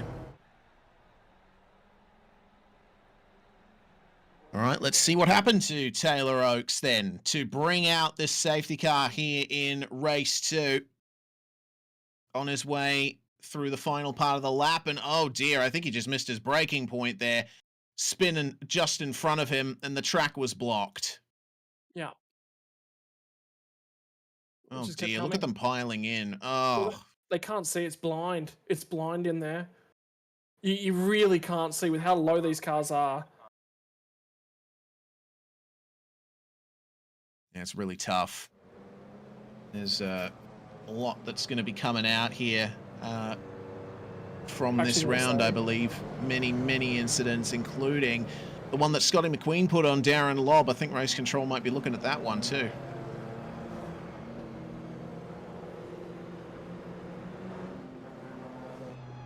Yeah, well, I think Race Control are going to be very, very busy Yeah, after this one. But I do want to point out, look, the field were warned that there was a car, you know, in a very awkward position at the final corner. Now, if we had the ability to run some sort of red flag procedure, that's exactly what would have happened there. Although in sim racing, there's kind of really no point running a red flag out. But for these guys, with the limited information that they had, for the limited visibility for some of these guys, you got to remember, in a normal race car, you can look out every possible window that you can crane your neck and get your head into a position to reach. Sim racing, if you've got a single monitor, that's all you can see. That's it. And for a lot of those guys, they would have had single monitor. There wouldn't have been a whole bunch of visibility. I don't see that anyone actually hit Tyler Oakes where he was in the middle of the track there. So for everyone and the whole field, that actually should be really commended, because that should have resulted in another pile up, and they handled that very, very well. Yeah, agreed. We'll see that Taylor Oakes has been granted permission to tow here, so the track is clear out of the final corner. No such dramas this time around for anyone. And I would expect that the safety car will come in at the end of the next lap, and we can get this race going once again. We've completed thus far 5 laps of this race when they cross the line. And now we're basically down to the effective length of race 3, and keeping an eye on the positions, what's been gained, what's been lost. Sabo up from 10th to 3rd. Alex Sprague started 13th, he's made his way up to 7th. Corey Croson and Jack Gronwall Jr. have had great races, both starting 23rd and 25th respectively. They're up to 9th and 12th. They've managed to avoid the worst of it so far. Yeah, so a couple of really, really good drives. I'm really enjoying Jack Gronwall Jr. as well, 25th to 12th. That's such a good drive.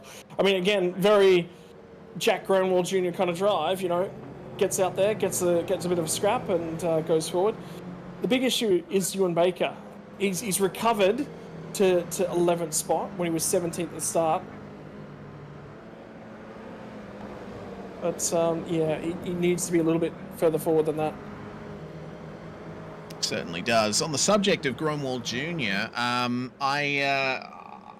I do want to request a replay of his lap 1, turn 1, because if I've gotten my my cars right, I think he went for the biggest dive I've ever seen, and it did result in one car having some trouble. I think it was Michael Board, potentially. But regardless, Jack Gronwall Jr. you can always rely on to get on the stop pedal as late as possible. And it was how it set up his drive here. But it looks like the safety car's pulling away. So we'll have to leave that for later. Biggest dive you've ever seen, Reece. Do you not watch much soccer? I think you need to get more British football. You see a fair few dives there. Yes, I'm sure I would, but my sports have wheels and engines. That's me. Anytime you and Jay Kennedy are talking about cricket, I just tune out. Scotty McQueen is going to lead us away here for the restart at the end of lap 6, and away we go. McQueen checking his mirrors to see that Bryce Harding and Antal Sabo are still right behind him. Well executed restart from them all. The gaps are pretty even, but the slipstream will be picked up almost right away. Yeah, so it's who's going to be aggressive, who's going to just look to secure a little bit of a finish for themselves. Cameron Dance is trying to get a little bit of a show of the nose to Hamish Cleland just ahead of him, but they'll all feed their way through turn number 1. Scotty McQueen. The biggest thing I want to say about McQueen over the last couple of weeks is that he's been in... Oh, hang on. So the update was between Scotty McQueen and Darren Lobb was that there was overlap, and they want to review it closer. And there's a lot that's going on in this race, and they've recognised that race control have to spend a fair bit of time reviewing that incident, which means they can't review things live. So they're shelving that one to have a look at later. So whether or not Scotty McQueen will win this race, if he finishes where he is, up for debate. But the big thing for Scotty McQueen, he's not one of those level-headed kind of drivers, and he does like to just get people to bite a little bit around him. He's not opposed to getting people to fire up a little bit. Sometimes it works for him. A lot of the time it works against him. Take out of that what you will. Yeah, indeed. I've commentated enough races with Scotty McQueen in it to know exactly what you're talking about. He will still lead on the way through the final corners here. Cameron Dance coming off that podium in race 1, looking at it again potentially here. James Corbin and Alex Sprague right behind him. He's got Hamish Cleland ahead.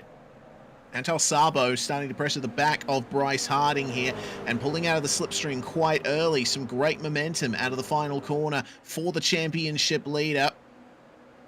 And the lane is open to the inside. He is ahead on the way into the braking zone. And it looks like Harding isn't going to fight that one too hard. That's another position up here for Antal.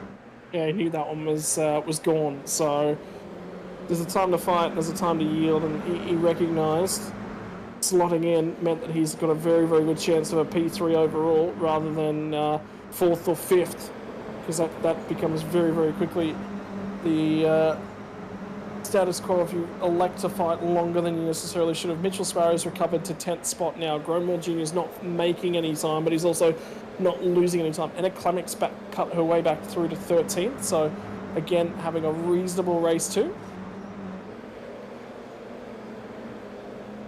It always seems to work out nicely for Anna Klemek in the second races here. Yeah, there's some amazing position gains going on here. Of course, Crossan and Gronwald have some of the greatest, but Michael Borden, Noah Kitcher, as well as Aidan Lamont, they've found their way up from way further back.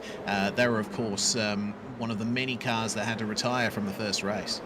13 cars retired from that first race. I cannot believe that, but then again, that's the risks of Long Beach, isn't it? You've got to race the racetrack and the situation, and a few people have not taken that into their mind when showing up here, but that's why you go to a street circuit, for the chaos, for the drama, for the unpredictability of it. Yeah, we love it. It's fantastic. AJ Giddy looking for a move here. Justin Davies alongside him, as it looks like Antal Sabo's gone for the lead on McQueen. He got it done in turn 1. Again, one of the biggest dives I've ever seen there from Antal Sabo. I don't know how he pulled that one up, but looks like he's on course to win race 2 now as well, if he can keep it out of the wall. That's always the question, but now he'll just drive a little bit more circumspect. Now that he's got the lead, he's confident in his pace level, he's confident in his ability relative to those around him. So we'll just back it down just a touch. But we've got an update on exactly how that one happened. I'll change for the lead between Sabo and Scotty McQueen on the Chrome Insurance replay. Yeah, so look at how far he comes back from. Gets to the inside and then, I mean, he was dancing on the front and the rear end of that car. I think that was right at the limit of grip for the GR86. I mean, I'm amazed that there wasn't a crash from that. Antal Sabo certainly knows how to slow things down. Yep, pulled it up really, really nicely. So the other benefit is it's giving Scotty McQueen a little bit of drafting defense as well. Much, much harder to overtake now that he's got somebody punching a hole through the air for him. He actually got great drive off the final corner as well to the 63 machine. We can get a touch closer. He might just show the nose just because why not? Half thinking about it almost. I think he's just taking his line into the first turn there. We'll see if Sabo will be able to try and build a gap like he was able to in race 1.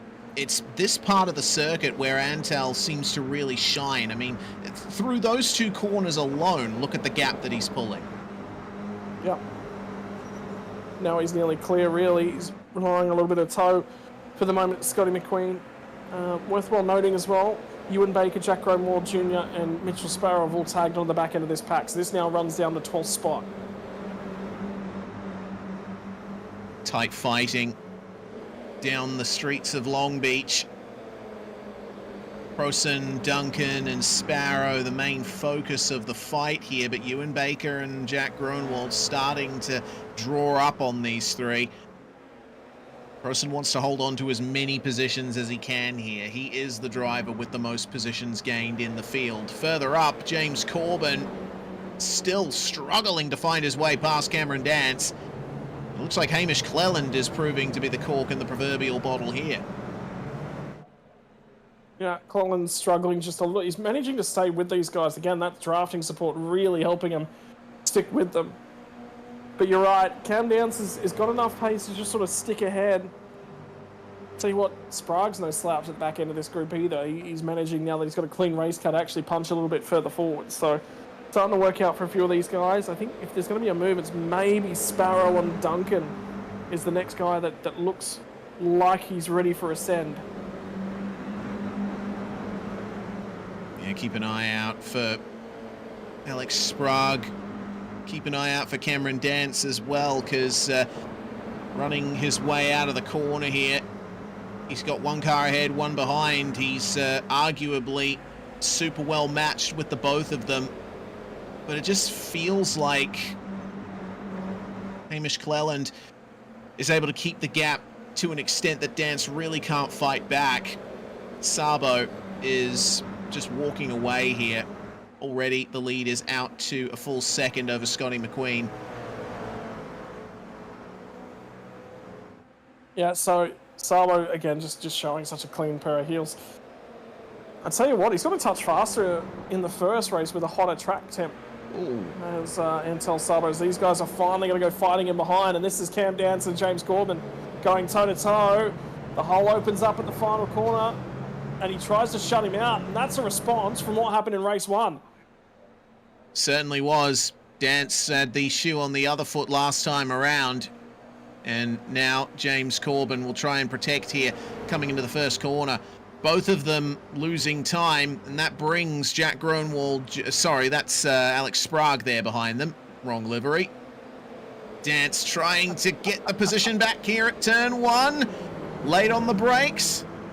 Just enough room being given, but Sprague is right on the back of them now, and this is the other chance here. Oh, secured the move, and the door opened. Through goes Alex Sprague, and Cam Dance now will have to try and get his get everything together for the run through these remaining corners, because there is a big angry pack of cars right behind him, stretching all the way back to Gronwald. Okay, there's a little bit more involved in that little bit of contact, that little bit of leaning on. And James Corbin set the standard, so it's worthwhile pointing out. So remember in race one, I said Corbin reported in that tiny little bit of contact that Cam Dance gave him. Well, Cam Dance just said the same thing back. If you're gonna lean on me in the exact same way, well, I'm also going to call it in. So he's effectively returned that serve completely and utterly. So for me, that one's now done and dusted. That's effectively that one handle. Very nice indeed. Well, for now, you can see that Corbin is was probably not able to capitalize on his real pace, because look at the gap that he has over them now. Sabo, the fastest car on track on this lap, 132.5. And all of these guys behind running 134s. Actually, the fastest car outside the top 10 is Jack Gronwald Jr., 133.8 all the way at the back of this pack with Ewan Baker. So there's a lot of potential for big moves here in the final 4 laps of this race. Yeah, it's starting to run out of time. And at race number 2, more cars with damage. Aidan Lamont and Josh Lane, both with massive damage, have managed to find holes behind tyre barriers to get out and away from the racetrack, and again have themselves safely removed from the surface. So there's been a fair bit of going on up and down the field races. There's a bunch of junk. There's a bunch of battling in that paddock from 13th to 16th and the 17th and 18th. That little battle pack between 17th and 18th was actually 4 cars, and there's been some issues. Yeah, they have Justin Davies down in 17th at the moment, and got Joel Herbert trying to round him up here. Herbert was the car that we saw stricken at the back of the field at the end of race 1. He's having a bit of a better run this time around, but still roughly in the same position. Moving a bit further up, AJ Giddy has front row seat to a heck of a show here between Hayden Kirk and Anna Klemic. Hayden rounding the final corner and trying to get that late apex and on the power sooner. Klemic turning in early I think that might harm her run. Down the front straight here. Pulling out very early is Hayden Kirk. Do I see a little bit of damage on the KSR car as well? Maybe a bit of superficial damage to the fender. Well, we'll see if he can pull this one off all the way over to this side of the circuit, because he can see that AJ Giddy is right in the midst of all this as well. Has to defend from 2 cars. Has he gone too deep? Giddy tags him a tiny bit there at the apex, and Klemek at the moment is getting swarmed. Yeah, well, Noah Kitcher went, well, hang on, there's a little bit of space to go in 3 wide. We're coming up to the fountain. Yeah, no, I don't think I'll be doing that. Was effectively how his turn 1 exit went, because he got a mile worth to run them all, sort of checking each other up, but manages to feed back in. So this battle pack continuing to just go off just a little bit. I cannot believe how much racing there's been. And there's an update to AJ Getty, is that he's going to be getting a drive-through penalty for an incident a little bit earlier on. So what was looking like a promising run in race number 2, he's going to have to go for a tour through the pit lane. Yeah, shame there for AJ, but that's the way it goes sometimes. Kitcher making up the move on Anna Klemek up into 15th place.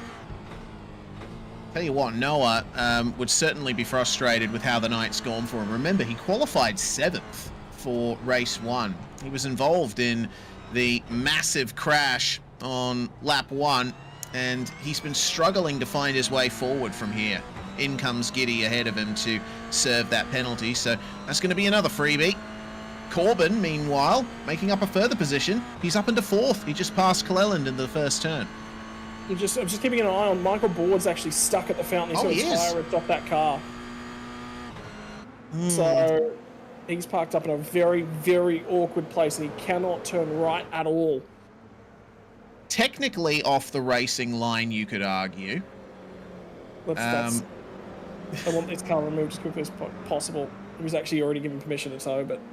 Yeah, it's a bit late in the race to call a safety car, because otherwise we'd be finishing under yellow, and nobody wants that. We're going to have a lap to go when we get things done here for lap 15. Antal Sabo been measuring the pace out the front here. Gap hasn't increased like I thought it would. Only out to about 1.2 seconds. Scotty McQueen keeping him very honest there. And Bryce Harding, well, he doesn't have much to race against here at the moment, but he should be happy with 3rd. It's certainly worked out all right for him in race 2. One of the few drivers to actually be more or less consistent as to where he started the race. Corbin breaking the draft here as the white flag flies. He wants to try and stay ahead in this battle for 4th place. Cleland, Sprague, Dance and Croson all behind him, all looking for those extra few positions. How much further will Corey Croson be able to make up here? Already the hard charger here in race 2.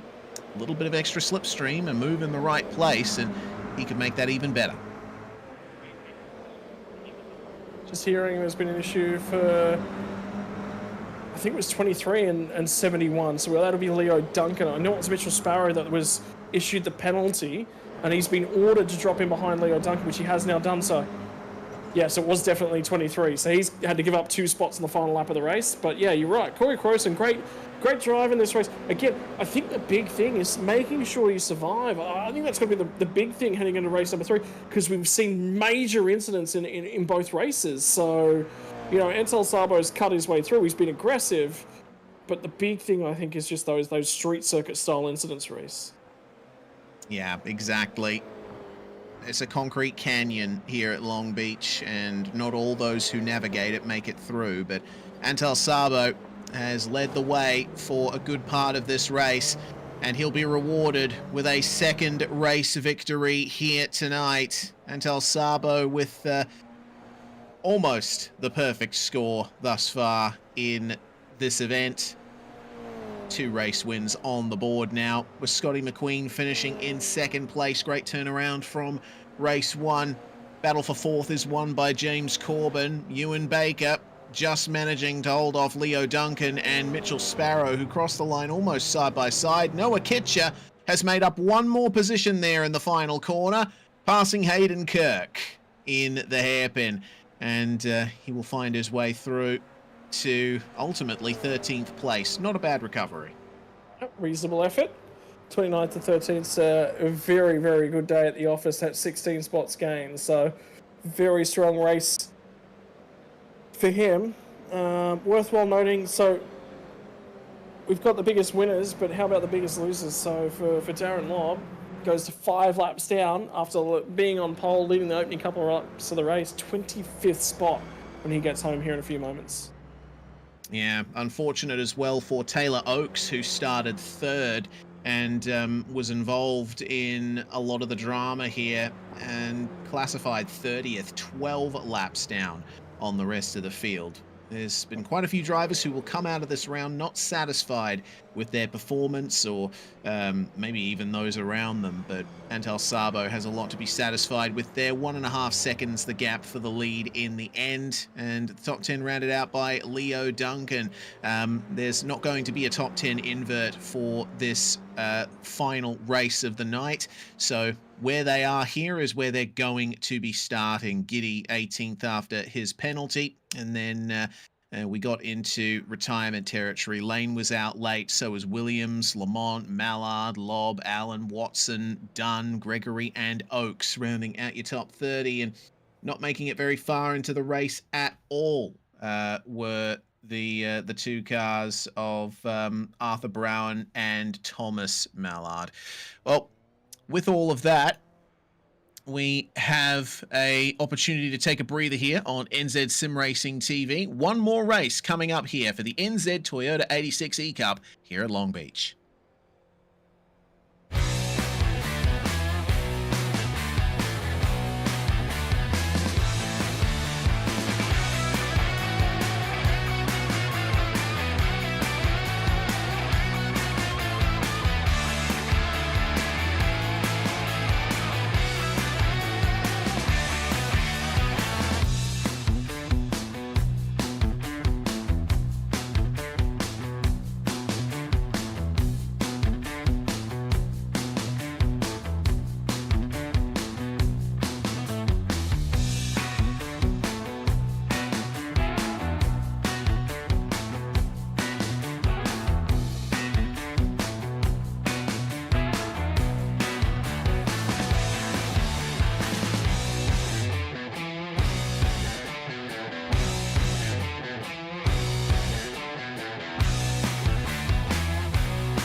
You're watching NZ Sim Racing TV, the NZ Toyota 86 E-Cup here at Long Beach. And man, what a second race it was.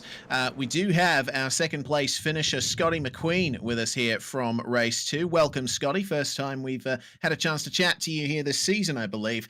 It's been some good results for you so far here at Long Beach, but it turns out battling quite difficult around here. You've had to get the elbows out more than once. Yeah, it's a tricky track. It's not a lot of passing opportunities. Yeah, for sure.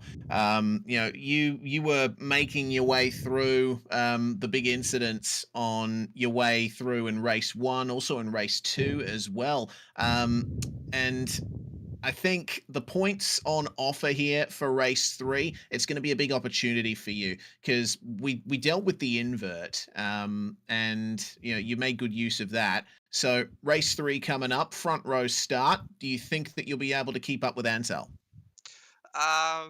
Hopefully. It was good to just let him by in that race and kind of follow him and see what he was doing. So I was able to kind of keep up then. So if I can keep out of trouble, I think I should be able to stick with him and just follow him. I definitely don't have the pace to make a moves, but we'll see. We'll see. If he makes a mistake, then maybe.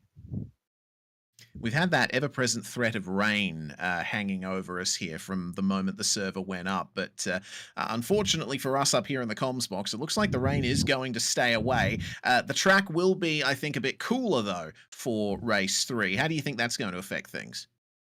That should definitely make it more interesting, because the last race it was just trying to manage the tire temps, so a cooler track will mean people can actually make dive bombs down the inside, so could get pretty spicy. Well, best of luck in your fight for a potential championship top 3 here with 1 round to go after this one. All about grabbing as many points as you can. Thanks for joining us, Scotty. No worries, thank you. Well, Scotty McQueen there going to round out the preparations for race 3 here today, Scott. We still have a couple of minutes left in warm-up and, well, I'm just really hoping that race 3 turns it up here. And I hope we can avoid the safety car. The championship standings thus far, we see Antel Sabo extending his championship lead there with Mitchell Sparrow not having a great night thus far. But Duncan and Baker equal on points for 3rd. And Corbin, Sprague and McQueen not too far behind either. Yeah, so, Sabo's really not going to do too much in this one. He's just got to finish. Just put a big bank of points on the table and just say, boys, come after me. He can afford to let guys go. He can afford to be very, very forgiving. He's already done a host of the work, and the guys that are chasing him down have just not been quick and consistent enough. Unfortunately, just in the wrong places at the wrong time. So, yeah, look, I mean, it really now is in Sabo's court to really go hunting, and those gaps that you can actually see of drivers are actually not here. Unfortunately tonight for one reason or the other. So, yeah, it's, welcome to Long Beach, I think is probably the best way to talk about it. That is, what we've seen thus far is very on brand for racing at Long Beach. Yeah, for sure. We are seeing an uncharacteristically dark California sky here as we move our way towards the evening. The chance for rain still remains at 0 according to the weather forecast, but like I said in the chat with Scotty, the clouds coming over the race surface means that the track temperature has gone way down to 22 degrees Celsius. And, well, I think that's going to allow drivers to push a bit harder, as McQueen hinted. Yeah, and that one's certainly cooled down towards the back end of race number 2, but yeah, you're right. Massive cooling off in race number 3 here. So I reckon fastest lap of the night's probably just about to come through. And remember, fastest lap of the night nets yourself a $30 MRP voucher. And Ewan Baker's had just about... If he's not winning something, fastest lap of the night has been one of the better ones that he has been able to lock in for. Indeed, but he's going to have a bit of a challenge in race 3 for that because Antel Sabo, we believe, currently holds the fastest lap of the entire night at a 1:31.9. And don't forget, you can also vote for your top performer of the round on the NZ Sim Racing TV Facebook page. Tomorrow night is when the voting opens. So if someone out here has struck your fancy as a very good performer this round, they will get the chance to have their choice of a Moser H-pattern shifter, handbrake, or shifter coming through the final round. Well, we are now officially in the grid phase for the final race of the night. It's Sabo and McQueen on your front row. Behind them, third and fourth, Bryce Harding and James Corbin. Hamish Cleland going to start in the top 5 alongside Alex Sprague. It's been a steady climb up through the field for him from 21st to 13th and then to 6th over the 2 races tonight. Cameron Dance and Corey Crowson, 7th and 8th. Crowson with a great turnaround in race 2, with Ewan Baker starting out a 9th alongside Leo Duncan.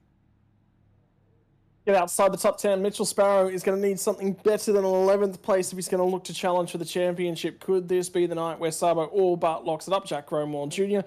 will continue to try and see what he can send down the inside at turn 1. Noah Kitcher has been rather aggressive here tonight, has been working up for him thus far. Hayden Kirk is outside. Anna Clemic from Justin Davies on row number 8. Row number 9 is going to be that of Joel Herbert and Ajay Giddy. And row 10 is going to be top 20, Michael Bullard and Nathan Allen.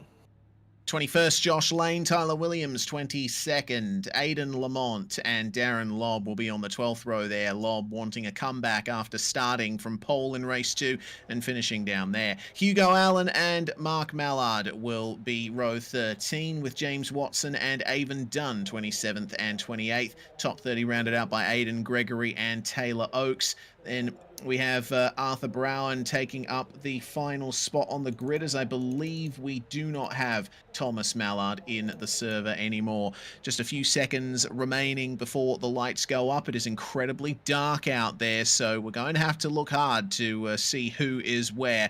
The clouds have come over the sun here as we've entered just past 6 p.m. in sim time. Well, the timer is down to 0.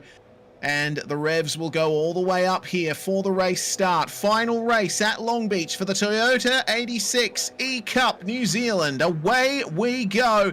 And that's a great jump from McQueen initially, but the second phase of the start belongs to Antal Sabo. Already the weaving is on here as Bryce Harding and James Corbin try to catch some slipstream. Corbin collecting the wall on the inside. Moves to the inside of turn 1 here for Cameron Dance. He's looking to pass Hamish Cleland, but side by side, 3 wide. Corey Crowson round the outside, just finds his way through out of turn 1 as they make their way into the fountain, the choke point of the lap. Who's going to make it through? And Leo Duncan and Ewan Baker are going to lean on each other. Duncan picked the right lane. He actually gained about 3 spots going around the outside of the fountain. That's not something we see very often. It took a lot of bravery for him to do that. He's going to lose one of those now as Mitchell Sparrow is going to try and sneak back on through. With only 10 laps in the third and final race of the night, the aggression is coming out thick and fast. Yeah, James Corbin there trying to hold off Alex Sprague, but Sprague gets the inside, turning in contact on the way through the turn. They just avoid getting into the tyre bundle there. Corbin has certainly been bumped about in the racing here tonight, and this third race is no different. Slipstream for Hamish Cleland, who's going to try and keep himself in all of that. Corey Crowson up the inside and sweeps around the outside of the final couple of corners. Inside for the hairpin. Got to be careful here on lap 1 on the cold tyres, but look at the turn in there from Crowson. Gets the job done, but now he's covered to the inside of the road, and the draft is actually on the outside. They'll all manage to line themselves back up. Corbin has been a little bit of a punching bag, and it's on at the back end of the field again. There's somebody that's been rotated at the final corner. It looks like Josh Lane coming into the pits there, obviously picking up some damage. Not sure if he was the driver necessarily involved in the incident there. Crowson and Corbin still side by side. They haven't gotten out of each other's hair here. This is the opportunity. The door open on the inside for Cameron Dance. And, well, he and James Corbin will keep each other very close company once again. They just cannot get away from each other all night long, can they? And it's providing some entertainment. Corbin, though, now wants to get aggressive with Corey Croson. The reason for that is it's going to provide some breathing room to get away from Cam Downs. Finally, he hopes, can't get the job done. Round the outside, run down to turn number 6. Sprague and Harding are duking it out just in front of these guys as well. And it's Scotty McQueen trying desperately to hang with Antal Sabo for the race lead, but that margin's already out over a second.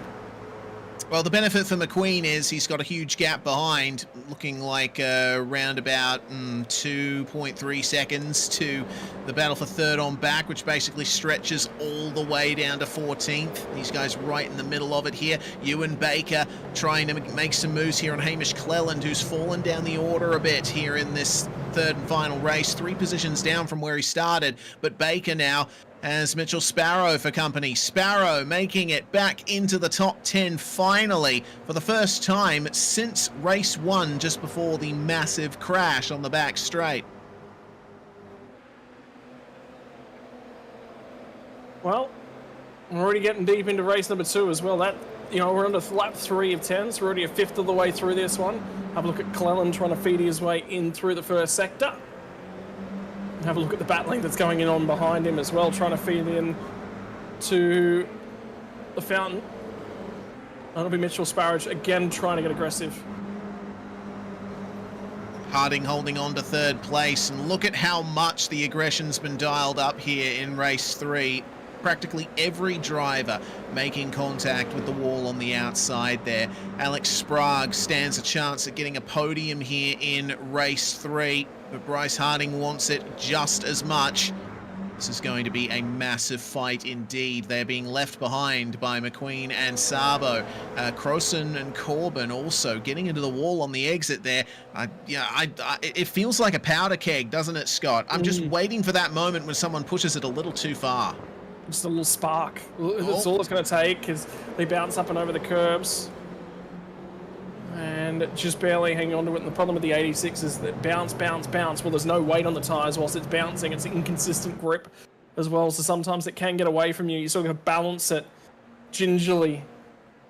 But it's good for teaching about weight transfer. It's all about those little skills. Weight transfer, balance.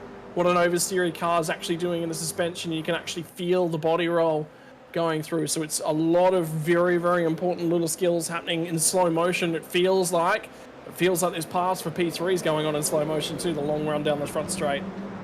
Oh, Alex Sprague almost collecting the tyres on the exit there. Bryce Harding continuing to defend here, but it's a poor run out of the fountain. Looked like he got a bit of understeer across the roundabout, but it's not going to be enough to allow Sprague the chance to get past just yet. Wide there as they're struggling to keep it out of the wall. You have to maximize the exit there. It's a super wide exit. Get on the power as soon as you can. It's a great run down this straight, but everyone is nailing it for the time being. So we're looking at a bit of a stalemate in the battle for third for the moment. Well, just now. You can just see them all bouncing over, and Corey Croson's going to find the fence. There was a couple more cars that found the fence as well. Corbin gets to the inside, and I think that Cameron Dance is going to try and follow him through it. He's going to try and show the nose a little bit 3-1, just threaten James Corbin. See if he can't challenge him, and Hugo Allen's going to go for a toe. A little bit of contact. There's more contact as well. Sprague goes weaving. Oh. Safety car's been deployed. Wow, that was timing. And they're going to have to, I reckon race control's actually going to have to figure out where all these cars were when that safety car was called. I think there's going to be some positional changes. Yeah, feels that way. Alex Sprague falling down to 7th place, and it looks like Hugo Allen was one of the cars involved in the incident that brought out that safety car. Well, our replay guys will be searching for exactly what happened. You can hear the computer melting every time they're going to go digging for it, can't you? Yeah. Oh, okay. I think I've just seen what was going on. It was on the exit of. I've forgotten the turn numbers here at the worst possible time, but Justin Davies spun and ultimately got collected by a few cars. That, I think, is what brought out the safety car here. Yeah, that'd be turn 8 coming down onto the back straight. Yes. So Turn 8. Park Drive? No, Park Drive I think is the one that heads up to turn 8. But yeah, that's unfortunate. Yeah.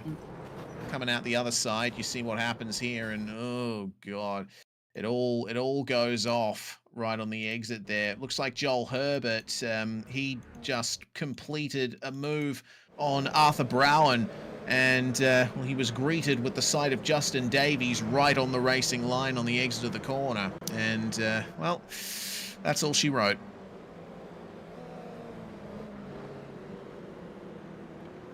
Yeah. Well, that's difficult, unfortunately, and difficult to cut through, and trying to find that hole. Mitchell Sparrow is very, very keen to go to green flag racing. By the way, he's on the blower to race control to get it released. Another replay coming our way. There's Justin Davies. That's a great shot. This will tell sort of what happened. Ugh. Gets knocked under the bridge. Looks like 4 or 5 cars at least involved in that carnage, and plenty of damaged Toyota GR86 Cup cars. So who have we lost out of that one? It looks like yeah, Hugo Allen, Aiden Lamont, Nathan Allen, and Joel Herbert. Looks like the main drivers to have been affected by that.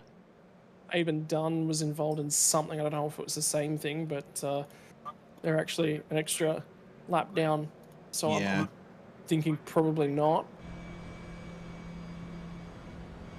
It looks like a separate incident there for Aiden Dunn. Antal Sabo touring behind the BMW M2 safety car, and just in time, the sun has come back out again. We had dark clouds over the circuit, but the light is shining on what should be an epic sprint to the finish of this night of racing. Hey, Antal, good to see you. Picture this. Antal Sabo's leading and was leading quite comfortably. Safety car comes out. Now he's got to punch out and lead away again. There'll be 4 laps left to run. He should be okay. Should be okay. Yeah, a bit of a grimace. He knows. He knows he didn't want that safety car. For sure. Well, if Antal Sabo is used to anything, it's getting out of a safety car in the lead and trying to jet away from the field. He usually hasn't had problems with that in the past. McQueen has stuck with him throughout the initial stint of this race. Question is, will he be able to hold on as the safety car pulls away from the field? We get ready for the start under the control of the championship leader. Yeah, been a long day.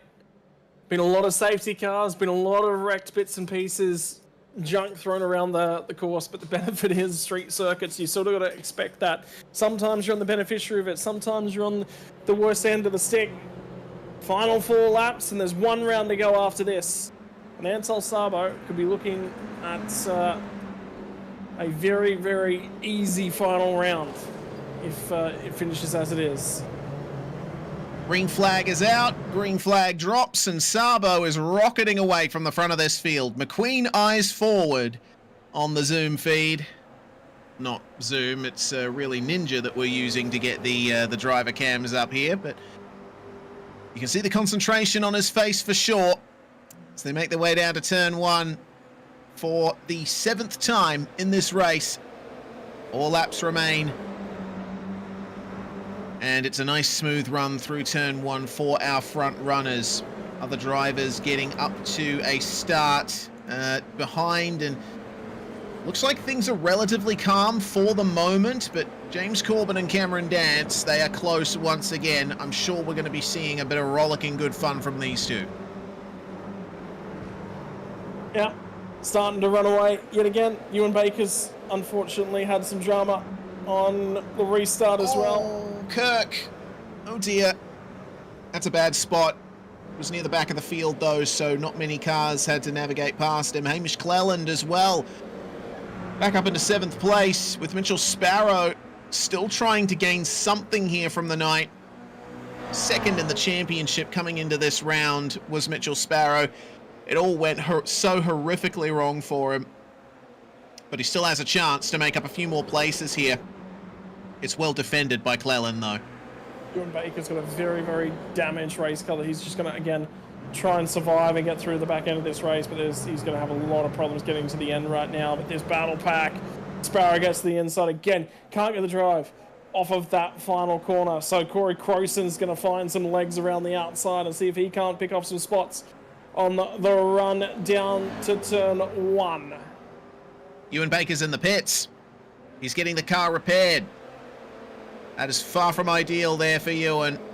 He'll fall basically out of contention completely as a result of that. Sparrow side by side with Croson now. Whoa, and it looks like contact. And oh no, the momentum does not work out in their favor. There is a gap for cars to file through, but it's going to get worse.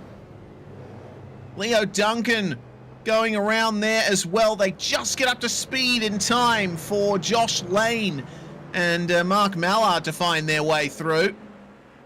Corey Croson, after such an incredible second race there, amazing how things can go so wrong in the blink of an eye. Well, Hannah Clemick's up and inside the top 10. Yeah. So, making some gains in the final race of the night. Again, that improvement as the night and the series has gone on. Jack Gromwald Jr. picks himself up a drive-through penalty for the incident very back at the start of the race, and 3 wide at the end of the back straight away. Do they walk away with it? Yes, they do. That's for third. There's going to be a fourth car joining the fight here. Alex Sprague. Bryce Harding, I don't know what's happened to him, but he has lost the advantage that he had in the battle for third there. And James Corbin moves through to the podium spots. And Corbin's making him switch sides of the road as well. He's really trying to dissuade the move. So Corbin covers to the inside when they get to turn 1. Banging panels, trading paint. Cameron Dance is about to lose a spot to Sprague because Sprague's found some momentum as well. 2 more laps from the streets of Long Beach. I'll tell you what, Reese, this ain't over. Yeah, last of the late breakers was James Corbin that time around. And sensible move by Bryce Harding to yield that position there. He can certainly fight back, especially if he's getting the hurry up from Cameron Dance and Alex Sprague.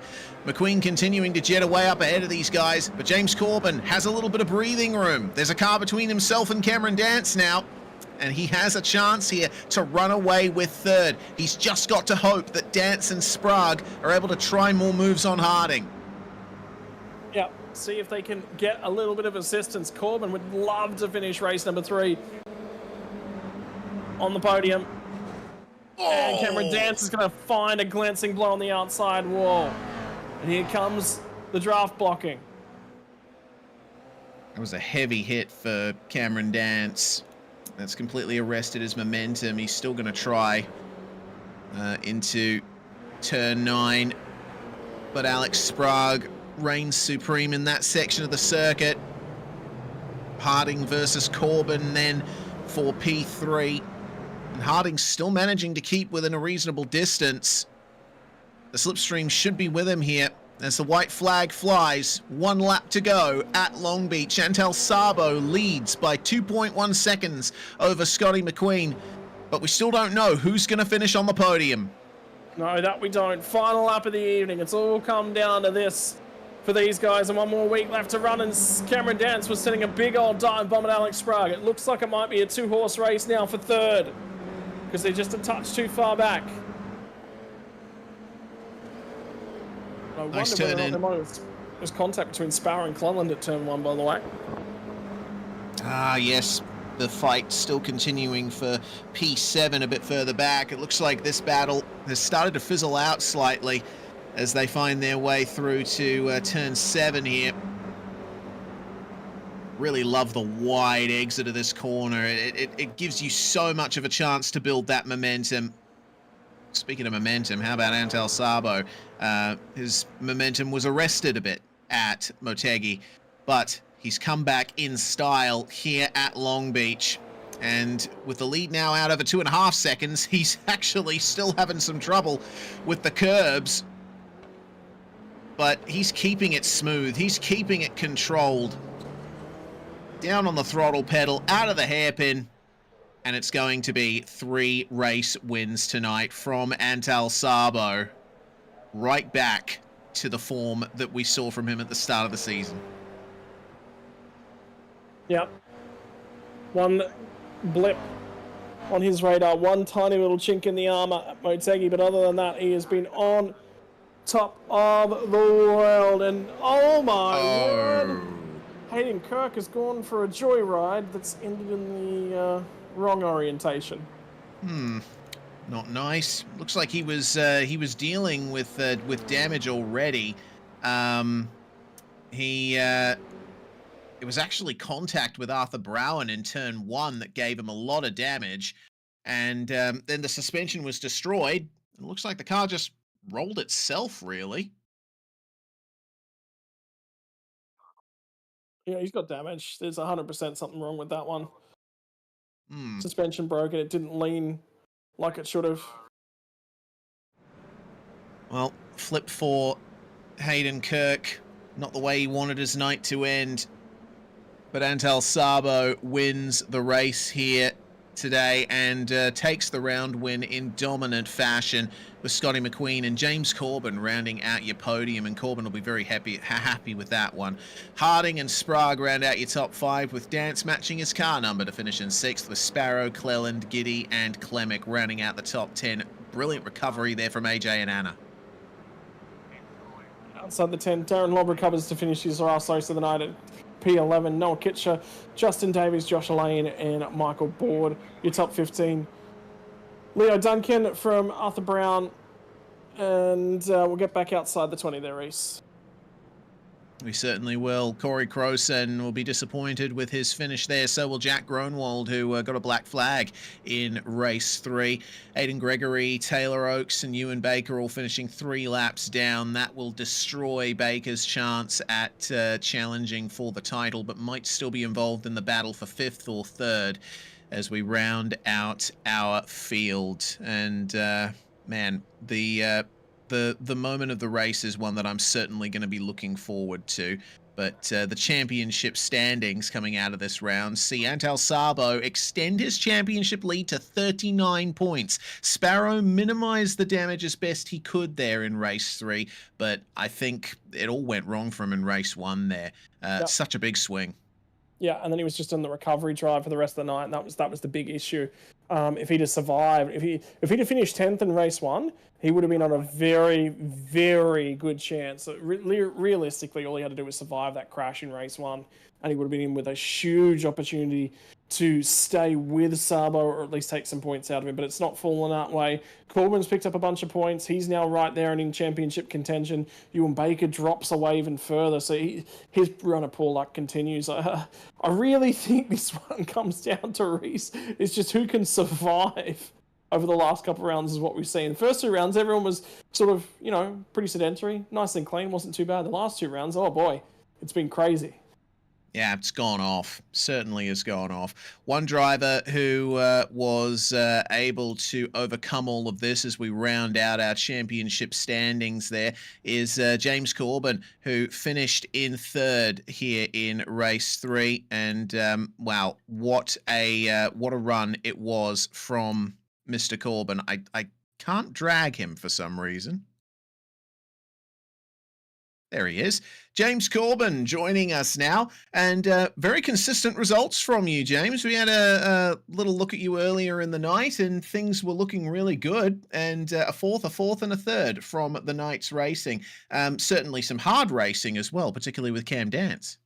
Yeah, it definitely was. We definitely went toe-to-toe, and I don't think either of us are happy with each other's behaviour at some points, but we both kept it on the track and finished high, which was great. And getting consistent results is what I knew I needed to do going into tonight, because I was 6th in championship, and then there was only 9 points between me and 3rd place. So, yeah, I'm excited to see the standings.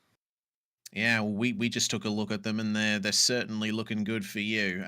So the final round next week, pressure is on, obviously, but the championship thus far for you, what are your thoughts so far and going into the last race?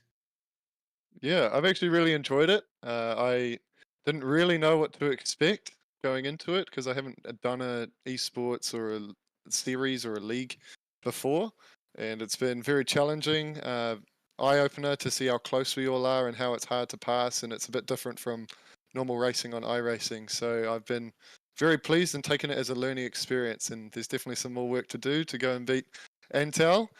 So yeah, I'm excited for the last round. I've never driven Sandown before, so it's going to be good.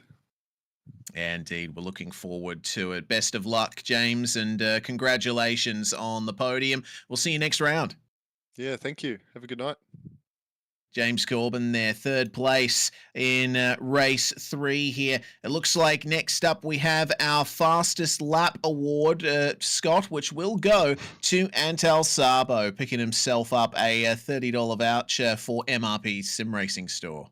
Right, Ansel. That was all about aggression in race number 2 of the night, and then for the rest of it, it was nice and easy. Turn some laps and just be smooth and consistent. But that jump and the dive down the inside at race 2, I get the feeling that you were a little bit nervous heading into that one, just given how the race had gone to that point. Yeah, it was all a bit shaky. There was a lot of good racing, I gotta say, at least around me. That's been going on tonight. I've just been trying to have fun with it. Been making up quite a bit of positions quite nicely. So I'm just trying to be enjoying that. That's pretty good.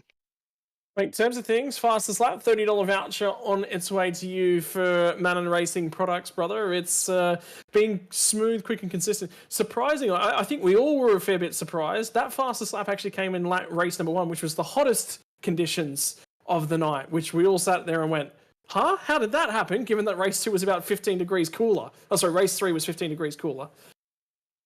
Yeah, that's a bit of a surprise to me as well. I would have thought that last race sort of got at least a little of a better one, better time there. But I think it just suited maybe the way I equally was driving the car, or maybe just how the car likes it in general. But I suppose the sort of harder conditions the car sort of prefers, and being turned around, being able to turn the corners a bit nicer. Yeah, not much else to really say about that, but just happy about that. Mate, 40-point margin heading into the final round of the season. That's going to be up at Sandown. How's the confidence levels around such a short point-and-shoot kind of track? I think we're going to try to use this momentum, that's for sure. It's been a very good night for us tonight. That 5th to 1st and then 10th to 1st has just been phenomenal and more than what I would have probably hoped for tonight. You always...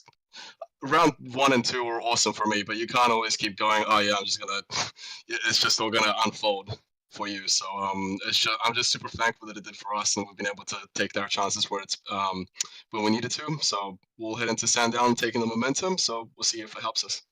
Mate, finally, the floor is all yours. You've got thank yous and shout outs that you'd like to hand out. Cheers, Dane. Just want to say thank you to MRP Sim Racing, Vermilion in the Esports, IQ Security, Race Cars and Sheds as well. Couldn't do without you guys. Super thankful, on a high. Let's keep getting them. Mate, congratulations on not only fastest lap, but 3 more race wins to go to your tally. Yeah, look, you take out last round, you're still 100%. So round 3 never happened, did it? Never happened. It's gone. Congratulations, brother. It's out the window. It's out the window now. Good to see. Antal Sabo comes home with a couple of race victories and fastest laps of the night. Finally, it's moment of the night. And Reese, I get the feeling you and Corey Croson are about to witness a really, really wild ride. Yeah, Corey, you've managed to pick yourself up a Has 3D cup and headphone holder for your rig, and there's 2 actual moments out of this one that the admins have decided here. First of all was was the hairpin here, race 2. That was an absolutely massive getaway from you, and a big part of your lift up from 23rd to 8th. Yeah. I've had it quite a few moments tonight. Actually, that was a good one. That was a good one. I wish there was more of those, but I'll put myself into some silly situations. But that's awesome that I've been nominated. Thank you, guys.